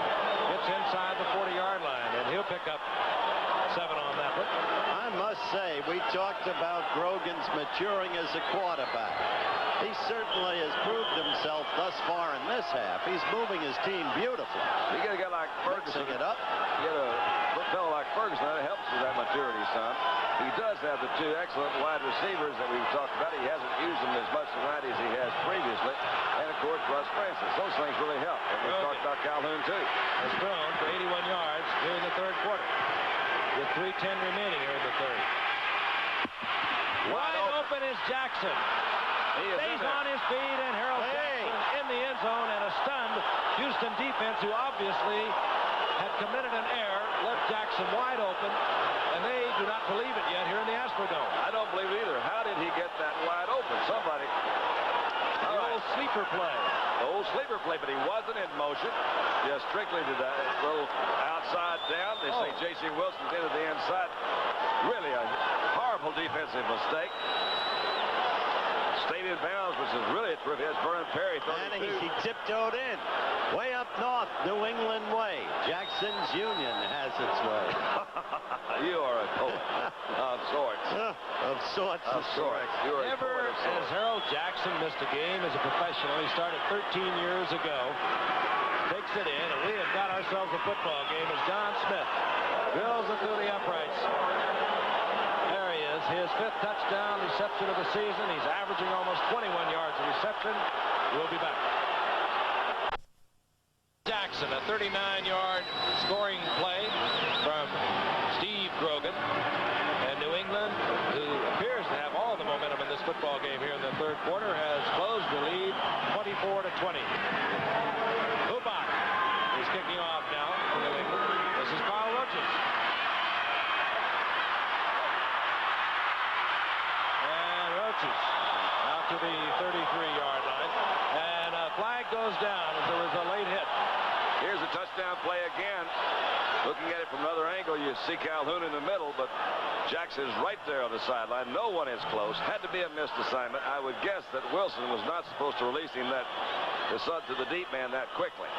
And here's a call. Apparently, is that a personal foul? Personal foul against Houston, and you never really know, and you can't be definitive about who is responsible. No, you really can't. Wilson might have supposedly had help deep, and he didn't get it, so it's really hard to pick out a defensive error like that. Well, Bum is getting purple, and I think his boots are purple. He sets fashion back about 20 years. He is a funny man. He is a good man. He's all right. Unnecessary roughness, number 57 on the return, first down. John Parker, the rookie linebacker from Oklahoma State. So Houston starts in somewhat of a hole. The ball at their own 17-yard line. Maybe the key now is they really have, considering things, held Campbell fairly well intact. Let's see if it will continue. Action by Stabler, and wide open is Barber. Barber dancing around, working himself out of a first down out of the 26-yard line. Well, what the viewers are seeing tonight on the same gridiron are 3 of the finest tight ends that anyone can remember in pro football. Casper, Barber, and Russ Francis. And you know, maybe maybe even 4, because Rich Castor ain't all that bad. He's had some pretty good years himself. Rich Castor, of course, the backup man. He's in there now. Castor left the game in the second quarter. What appeared to be a pulled muscle. Second down and 1. Campbell gives a Patriot a ride. He'll be close to a first down. Campbell with 60 yards thus far in the night, and it's been a very fine defensive effort on the part of New England. You know, Frank, watching the developments in this third quarter, I hearken back to the advent of the second half when we showed the graphic that shows how New England has been overwhelming all season long in the third quarter against whomever its opposition has been. I'm really impressed with the statistic that I talked about a while ago. There's nobody's gained over 100 yards. You know, it's hard to gain 100 yards against these guys. And you see right there, they're just a little bit short of the first down. And I think that really is a key. You've got that, and then all the #1 draft choices that we talk about that are back there in the secondary. Steve Nelson, an outstanding linebacker. So they really do have good personnel. They're putting together. This guy, Steve Grogan, I think still is the key, and he doesn't, you know, he's the guy who's got to hold it together. They've still got to score some points. You saw how much on third down. Would you suspect Campbell might get the ball? Now's the time. Look out. Campbell stays on his feet, scrambles and hustles all the way out to the 41-yard line. And that came very close to breaking. Tim Wilson, in evaluating his running mate back there, he says the thing that Earl can do that I can't, he says he runs so low to the ground. And you'll see an example of it right here. He now is just right down there with him. Awfully hard to get under him. He has a tremendous strength in his leg. Wilson says, I just really can't do that, but I can block real well, and I love to block. I get a real kick out of knowing I've made a good block and watching that guy run. And I think he means it. Houston now answering New England. They have a first down at their own 42-yard line. 2:18 remaining here in the third quarter. Oilers leading 24-20. Stabler, play action. Picked up. Mike Hawkins picks it off for New England, and they'll have the football at the 41-yard line. Stabler knows he should not have thrown that one. That's one of the things that he has thrown a lot of in his career is interceptions. The funny part is Hawkins made the intercept, and they usually replace him on obvious passing situations, which this wasn't. Well, look at the number. I often wish they could hear what we hear I do too. in our headset. We have a very exercised director, Chet Forty. It's a good shot, though, Chet. I think you'll like it. Very good. You'll note that Gifford always sits in the high seat. Good. First and 10, New England, 42-yard line. Interception by Mike Hawkins for the Patriots of the Ken Stabler pass. All right. Vegas Ferguson, left side, finds a little opening. The squeeze is out 3. It'll be 2nd and 7. Robert Brazil in on that stop for the Houston Oilers. Both players slow getting up. Ferguson, he'll have some bumps and bruises tonight. Oh, he really did take one around. Particularly good hit. 1,400-yard gainer at Notre Dame a year ago. Vegas Ferguson. 2nd down, 7. Ball inside the 39-yard line of the Oilers. Ferguson stacked up there by Mike Stensrud. You know, the interesting thing about Stensrud is he's one of the less publicized members of the Oilers. He's become a throwback kind of tackle this year. Just stay in there and beat up the opponent. Beat him up. Another thing, too, 2 years in the league, so the Oilers are kind of looking down that road, too, be able to stay at a competitive level and at the same time move those young guys in there. He's one of the good ones. We're staying in a lot of the 4-3 defense tonight. Stensrud, of course, comes in on that action. Ken Kennard playing in the middle. Billy Cope playing behind Kennard down here with Houston. 3rd down, 10. Grogan sprints for the sidelines, and he takes a shot from Jack Tatum. I think he realized he's going to be really close for his first down. He started to run out of bounds. He looked at that first down marker. He says, I just might be able to pick it up. I don't think he did. Let's see if we can't see some sort of slight hesitation on his part. Roll to the outside. Here's Bingham going with the receiver. He says, wait a minute. Again, you see a slight limp.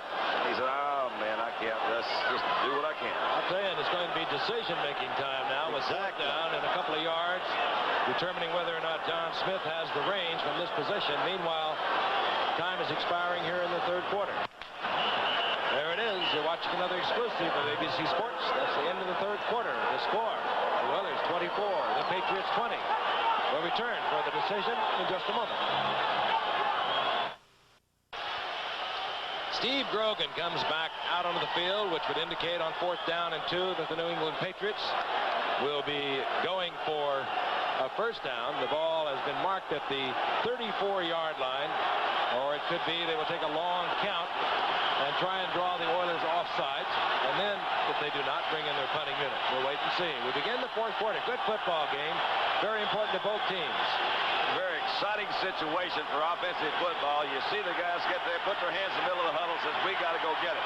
And they got their work cut out for them. Grogan's going to pass. Didn't make it. Scramble for the football is incomplete, and the Houston fans, who rose as one, now are cheering on their defensive team, and Houston will have the football. Good field position, their own 34-yard line. I don't understand the call. Well, let's just suppose.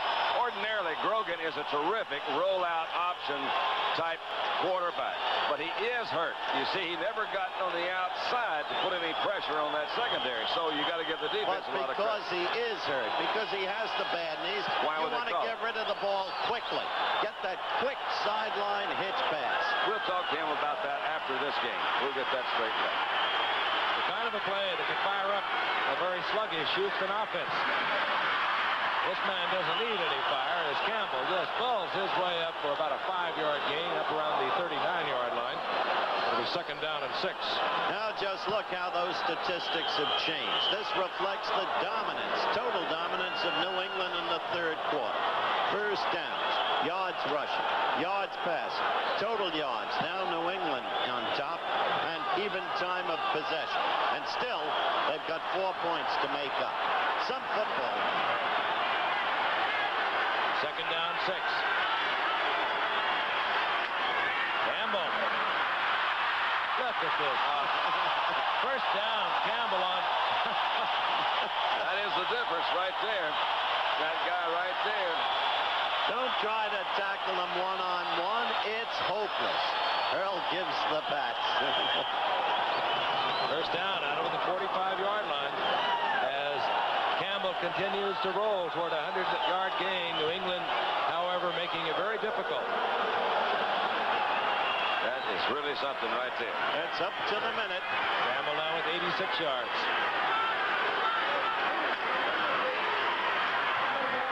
This time stacked up. There'll be a loss of a yard. Back to the 45-yard line. See Ray Hamlin there, Frank, number 71. Ray had 110-game consecutive starting streak ended last week. He was hurt 2 weeks ago. Sprained his left knee. Did not play last week. The old Sugar Bear's been in there for a good long while. His 8th year, you see, out of Oklahoma. Yeah, they brought in Richard Bishop last week, who played superb for him. Yeah, that's true. I admire these guys at the longevity because I know that they, week in, week out, that's pretty doggone tough to stay in there. Grogan also has a consecutive starting streak going. He started his 75th tonight. 2nd and 11. Stabler with a fine pass, and it's complete out there to Billy White Shoes Johnson.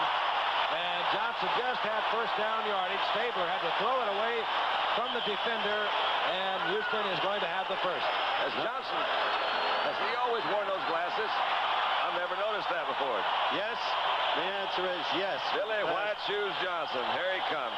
This is kind of an example, too, of Stabler. You see him throw to the outside, throw to the 8 instead of the 4. Because you see these secondary men coming in. We had a pretty good pursuit. That was Tim Fox, I believe, came over from his free safety position.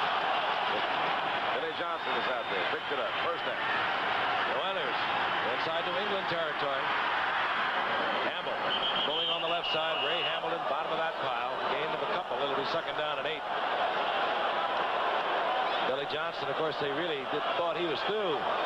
At least his career was through in '78 when he had severe knee surgery. He came back and was starting to play again a year ago and banged up the other knee. Had surgery once again, and a moment ago he caught his 26th reception of the season for a first down for Houston. So he's back.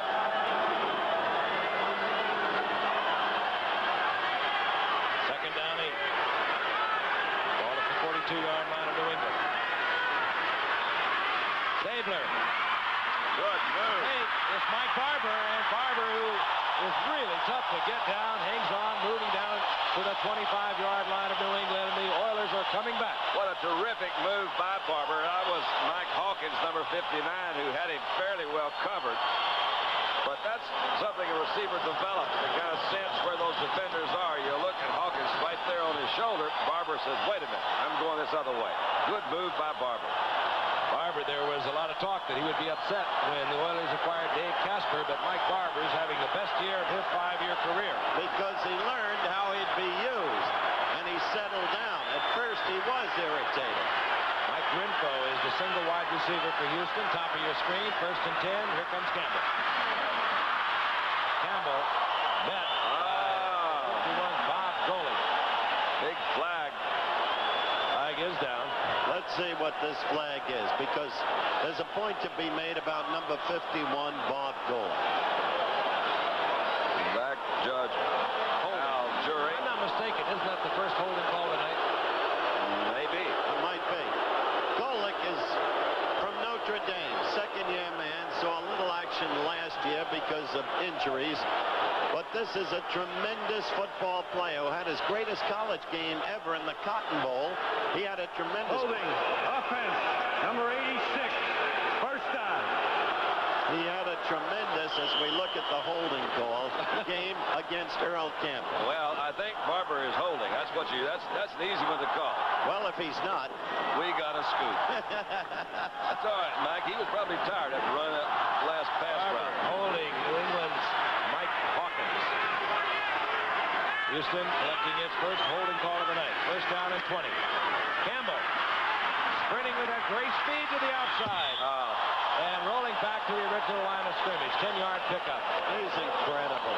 Rod Schultz, number 56, who has good speed for a linebacker, just got caught with that one step on the inside. Earl saw it, moved to the outside, and picked up what they had lost on the holding. He's just incredible.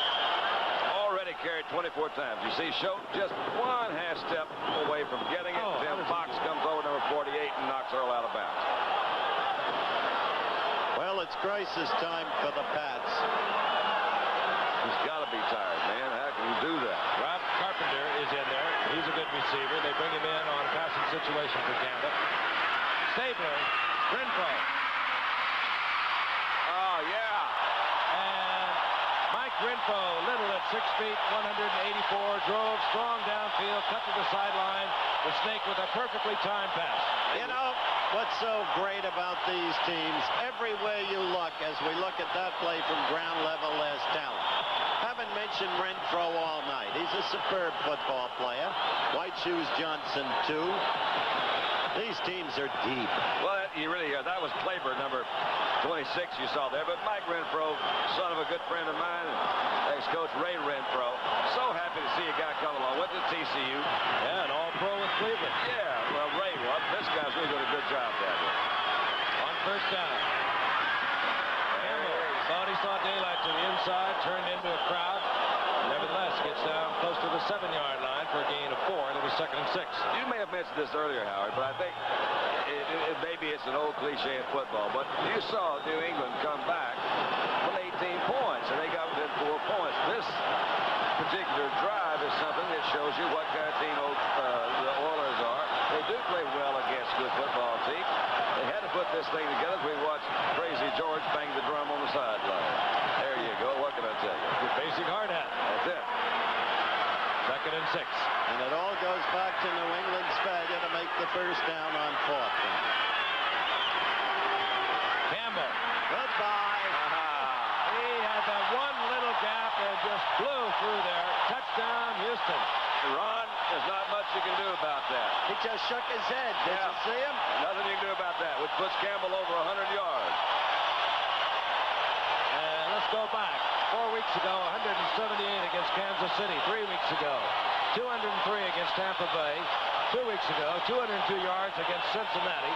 157 last week against Denver. He's over 100 tonight.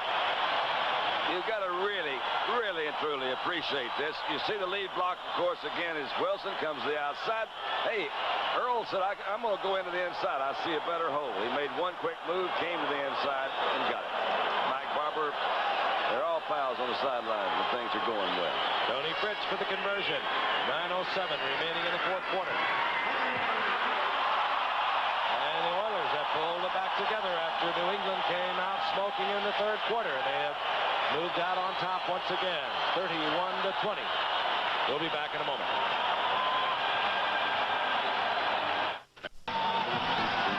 My colleagues, Moselle and Gifford and Meredith, fought the fever. Great bunch of fans, over 50,000 strong. They love the way the Oilers came back and they're singing their song.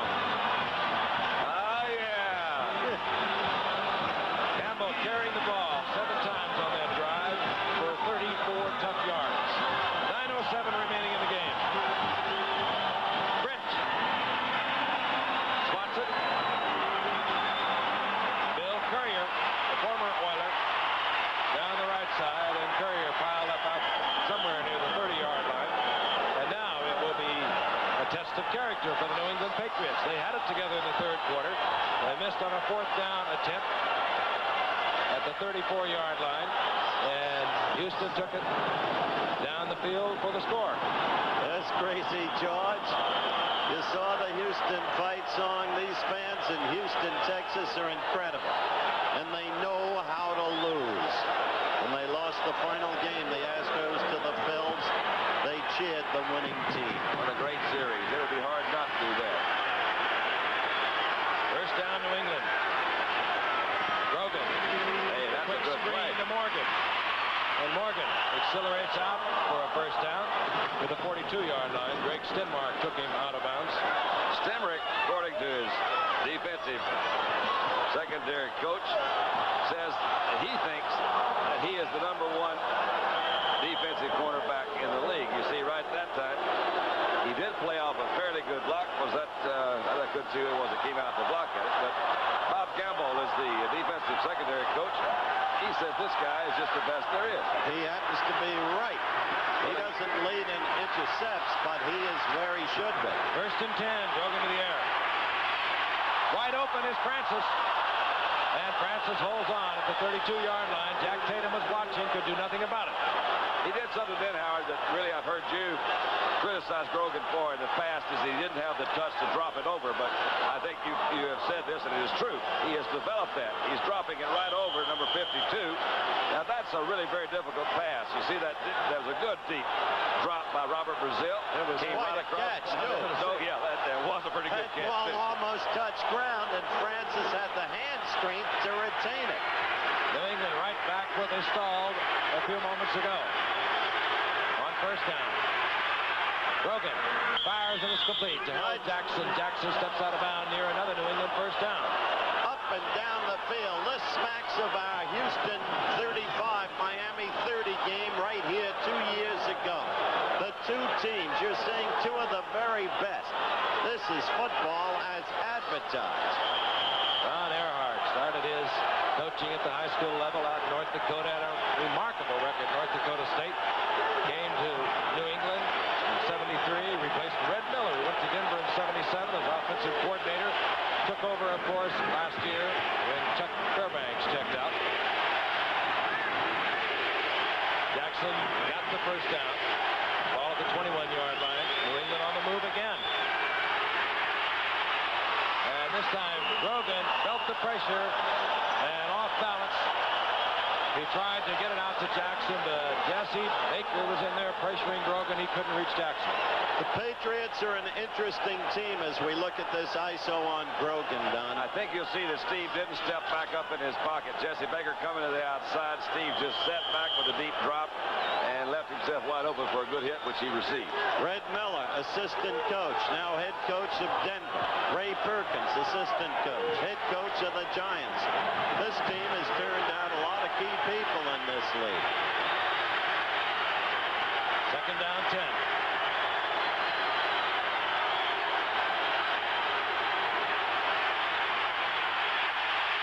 Grogan, Francis turns the corner and tries to get into the end zone, and he does. He made it. Just on brute strength alone, Francis is in, and New England comes roaring right back. Boy, they did. I said earlier that they have yet to prove that they can win the big one. Let's look at it from overhead. Well, they may not win this game, but they've proved that they can play anybody and never quit. But you saw the linebackers disappear from that particular picture, so they put them in a man-to-man situation.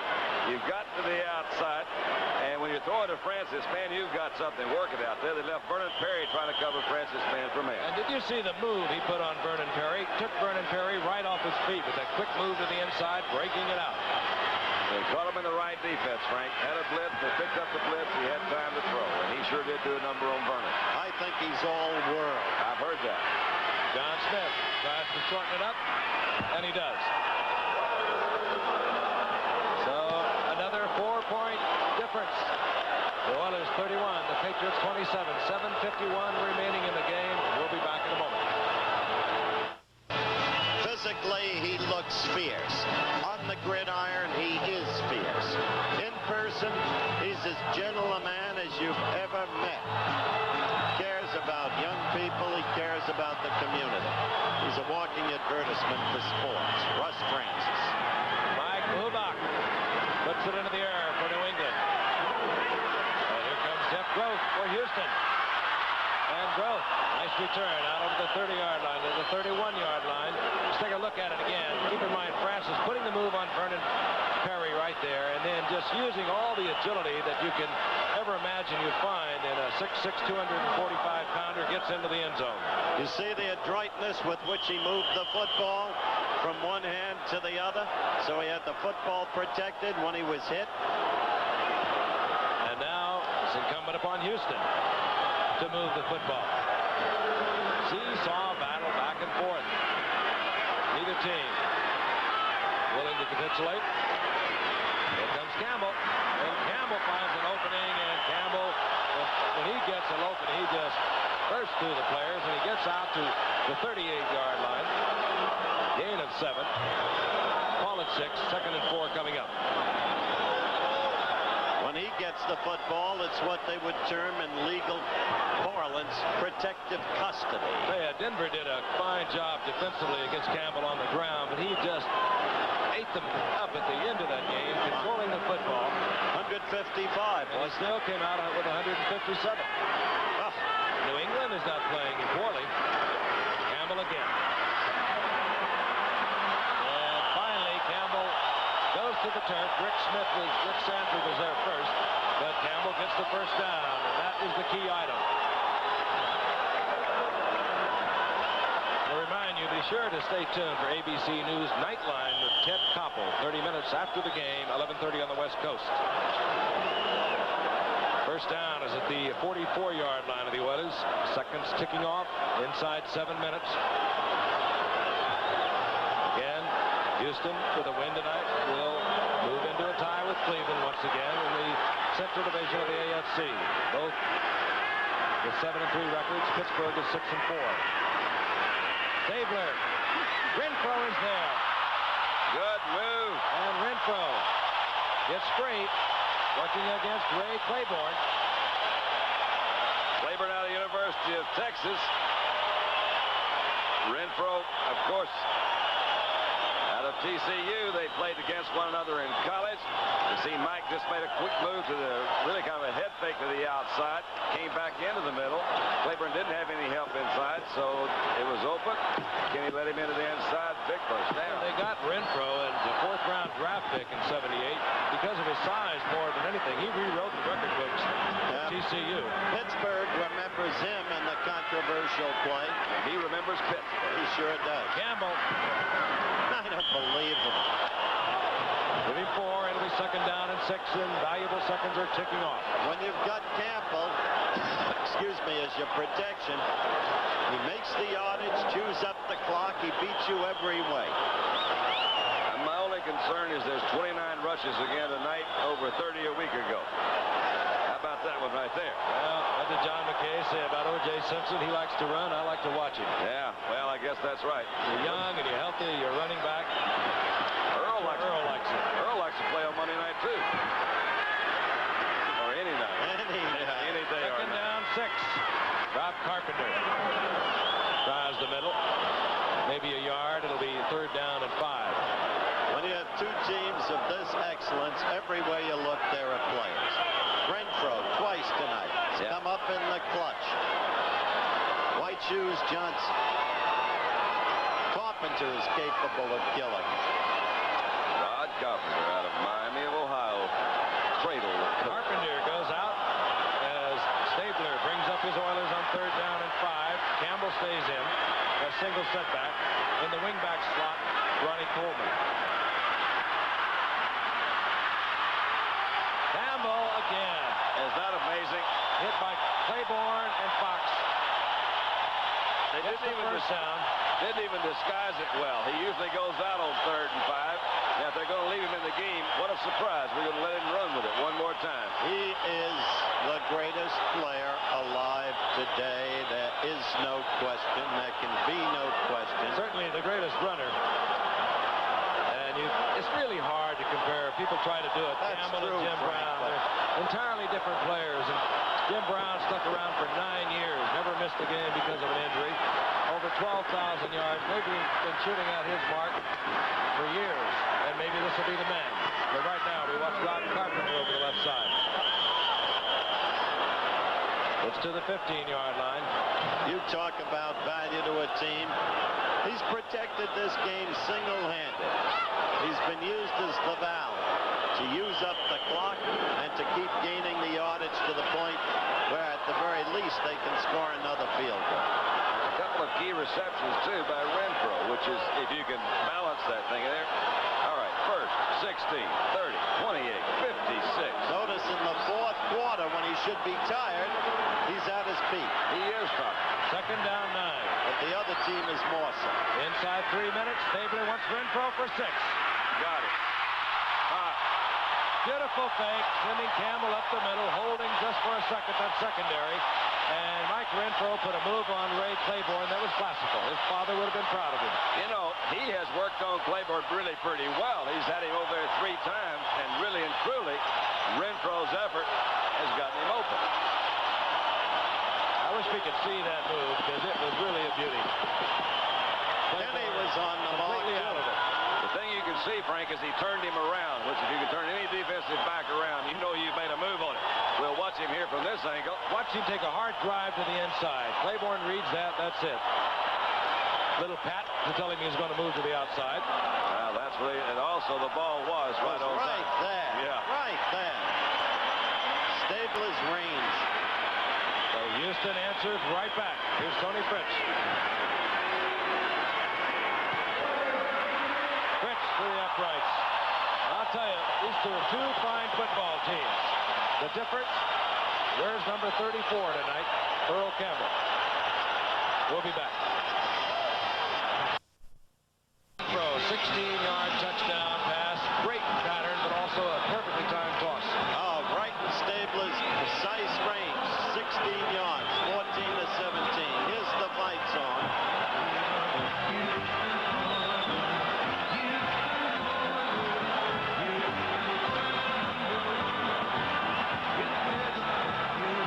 Those are your basic Derek Dolls.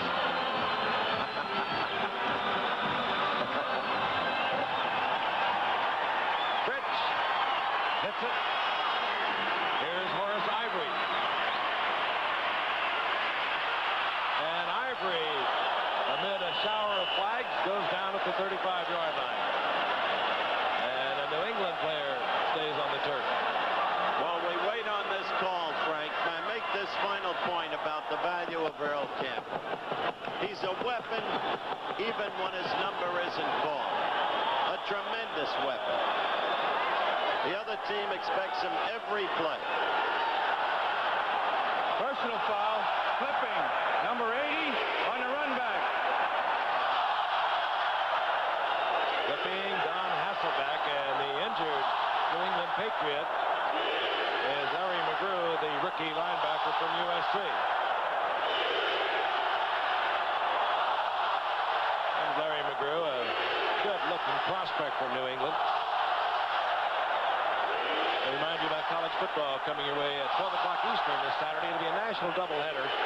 Purdue and Michigan and Ohio State all, of course, have identical 6-0 records in their conference. Purdue will be at Michigan. There'll be 100,000 plus watching that one. And then 7th-ranked Notre Dame takes on 5th-ranked Alabama. They have met 3 different times. Notre Dame has won them all, and they have put on some shows. College football coming your way on Saturday.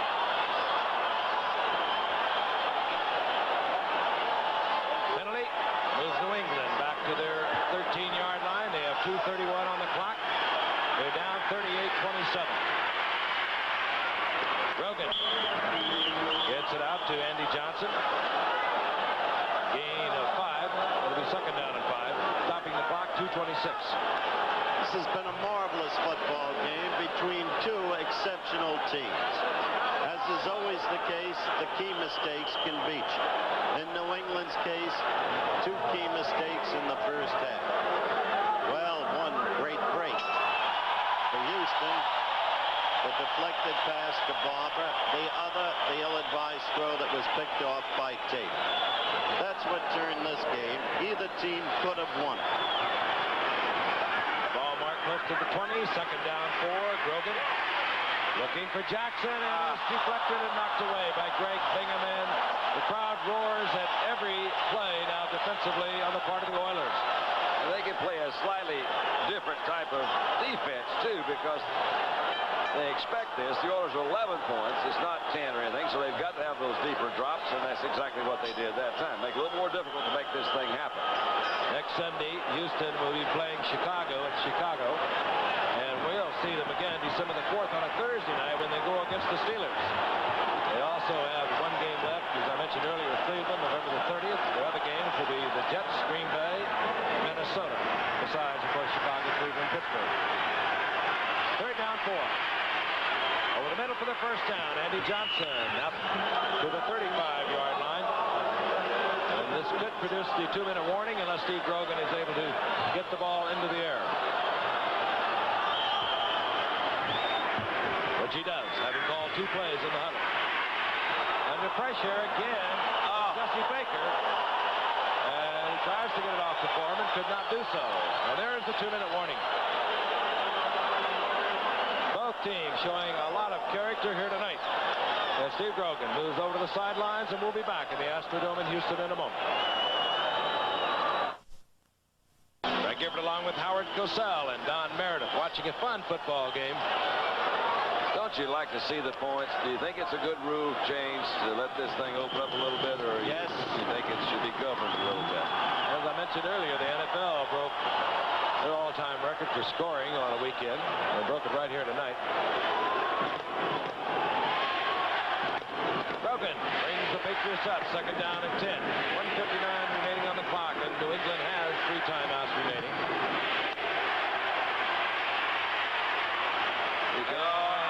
Picked off by Greg Stemrick. And one has to wonder, now they're saying that it was trapped.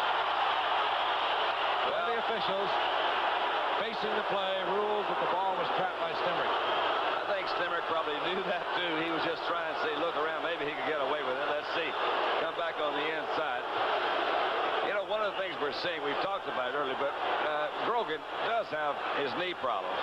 Hey, wait a minute. Well, couldn't see it from this angle, but I got to believe it that maybe he dropped that thing. Let's see if we can. He was in position to intercept. More than likely, he didn't quite hold on and use that. Yeah. There you go. Boy, what call. I got to say, that's a good shot. You start to say, look at that. Don is a key item for New England the rest of the season, because Grogan is very slow now, even coming back into the pocket. He does not step back into it. This time he hands off on Andy Johnson. Draw play, 30-yard line, back to the line of scrimmage. You might have even lost a half a yard. Frank, it really is the key, because Grogan has been a very mobile quarterback. The the 2-minute warning. He took a tremendous shot from Jesse Baker coming in from the outside. Wise wide open. Harold Jackson, and Jackson has a first down at the 46-yard line of Houston. Grogan right on target. But when you get one knee hurt, that's tough. If you get both of them hurt, boy, that's almost impossible. His left knee is the one that is giving him the most trouble, and that's the one when the quarterback steps up. He's got to throw that weight over on the left side to throw. You see Harold Jackson coming down, not on a man-to-man coverage. They're trying to find an opening in the middle. Pretty wide open. They're going to give him these kind of passes, but they're protecting an 11-point lead. Coming in from the outside is J.C. Wilson. Oh, that was, I'm sorry, I thought it was Wilson. That's Vernon Perry, number 32. One of the great veteran players, Jackson, who against Baltimore earlier this year replaced Bobby Mitchell as the 7th leading receiver in NFL history. And the thing that gets me about Harold Jackson, if we look at Steve Grogan, is that he has never missed a football game in 13 years of playing. I like what you said earlier. New England, even in obvious defeat, has shown a lot of character tonight. A lot of it.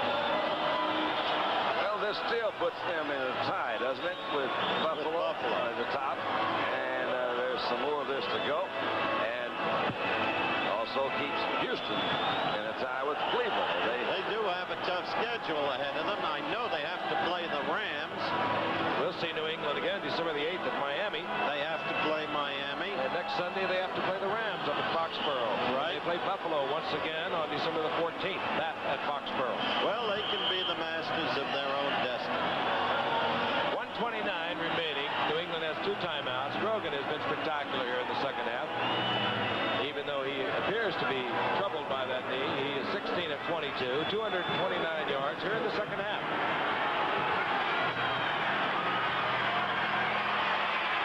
Grogan wide open. Oh, yeah. Morgan.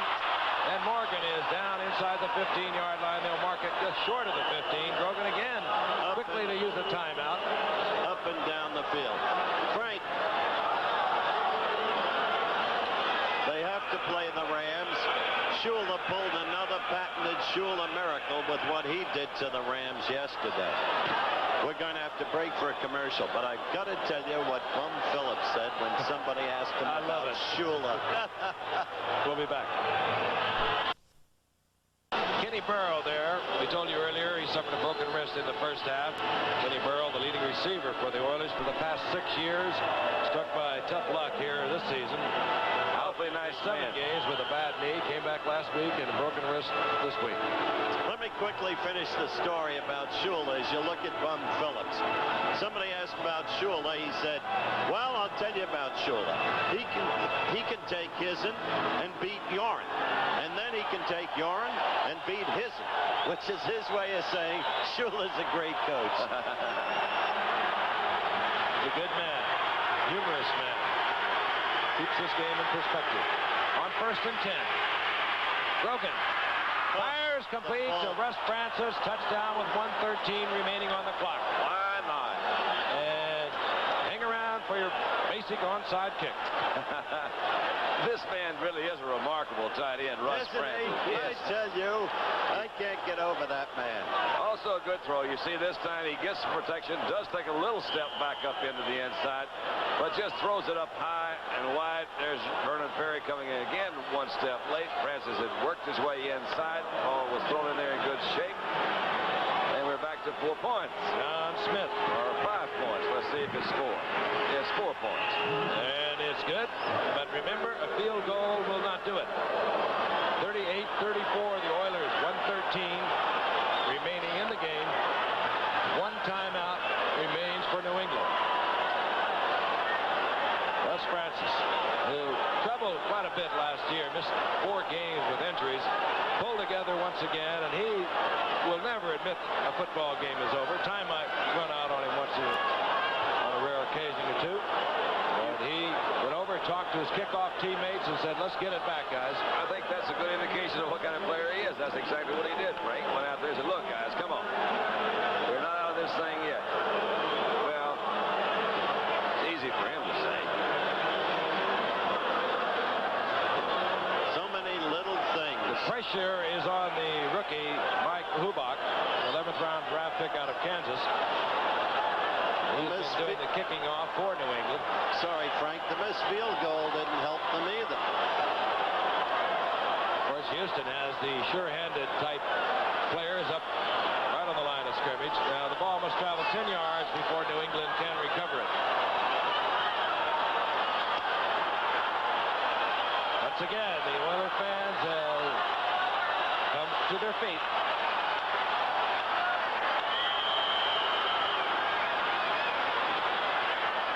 It's the old ships play. Let's go 10. And the ball bounces around. got and New it. England says, "We got it." It was Ted Thompson who went for it for Houston. He bobbled it, and New England has the football. 1:09 remaining here in the football game. They have one timeout, and they'll have the football if that is the case, and that was the indication. Reminiscent of the situation a little less than a year ago when, by the commissioner's own admission, the referee ended the game with the wrong call. Remember? Pittsburgh lost 20-17, but they had tried the onside kick. They had recovered.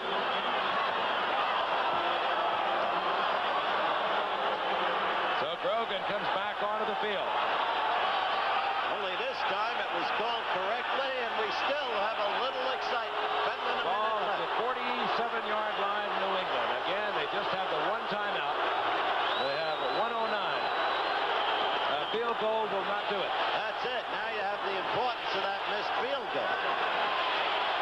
Wild game. We hope you're enjoying it. We hope you'll be with us next Monday night.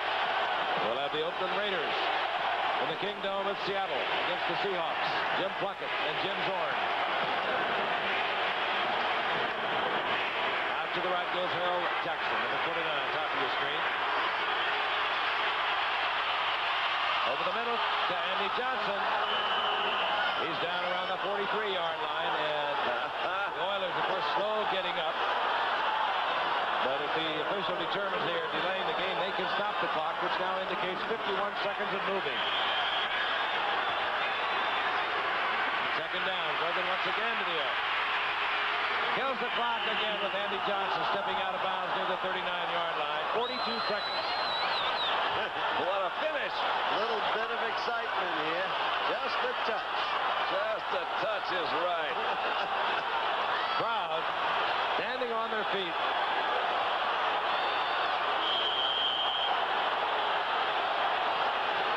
Into the lineup comes Curly Colt. Fresh troops for the Oilers as they want to pressure Steve Grogan. Jackson again, split right. Morgan, the speedster, bottom of your screen. Firing, complete. And somehow or other, Harold Jackson holds on. He's inside the 20-yard line. Vernon Perry gave him the shot, and New England uses its final timeout. Well, we have talked about the explosiveness of this team and using those wide receivers. He didn't do it in the first half. They certainly opened him up in the second half. Boy, and he put a hummer out there on that. He really did, and he's inside the 20, and he's still got Russ Francis plus those receivers. Take a look at this again. Houston's number 51, Ted Thompson, will go for it. I hate to say this is an SMU boy, I think. All right, he had it, and he fell, and when he fell, it got away. And that's what it was. He was trying a little bit too conservative. See that ball bounce around there? Almost covered by Houston Oiler again. Didn't get the number who did cover. Did you guys pick that up? Nope. I thought it was 50, Larry McGrew. But he was the guy I thought that carried off. We can pick it up from the sidelines. What a game this is.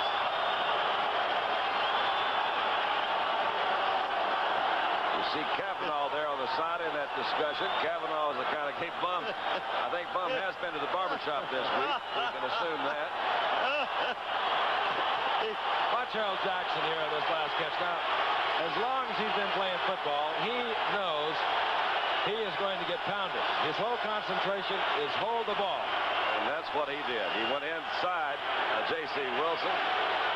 Tatupu was the man who recovered that onside kick for New England. Tatupu? Tatupu. Yes. Osi Tatupu. Osi. Well, I had him from the same school.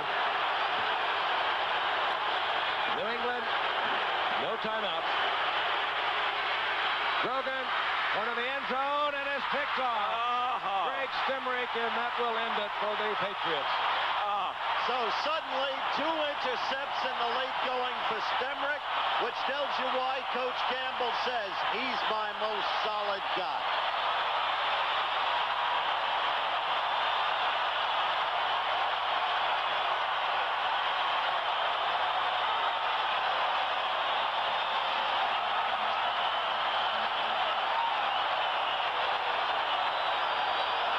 Grogan was challenging Stemrick, the best defender among the Oilers, with his speedy Stanley Morgan, and Stemrick came up the winner.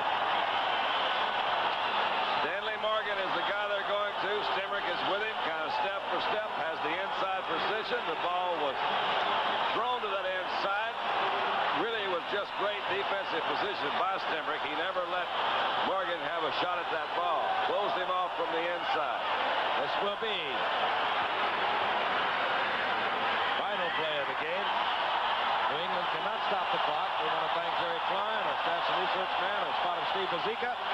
And the Houston Oilers move to 7-3. They stay tied with Cleveland, and New England falls into a tie with Buffalo.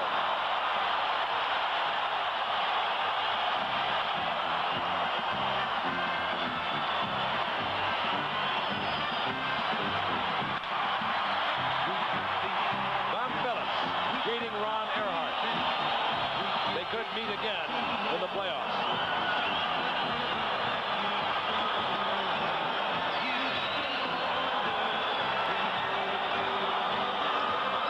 Oh, they love it down here. This is fun. It is fun.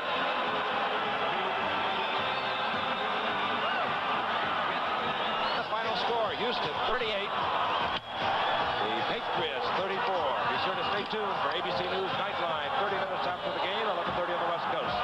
Travel arrangements made through and a promotional fee paid by United Airlines. United flies more people to Hawaii than any other airline. That's what friendly skies are all about. This has been a presentation of ABC Sports, recognized around the world as the leader in sports television. See you from Seattle next Monday night.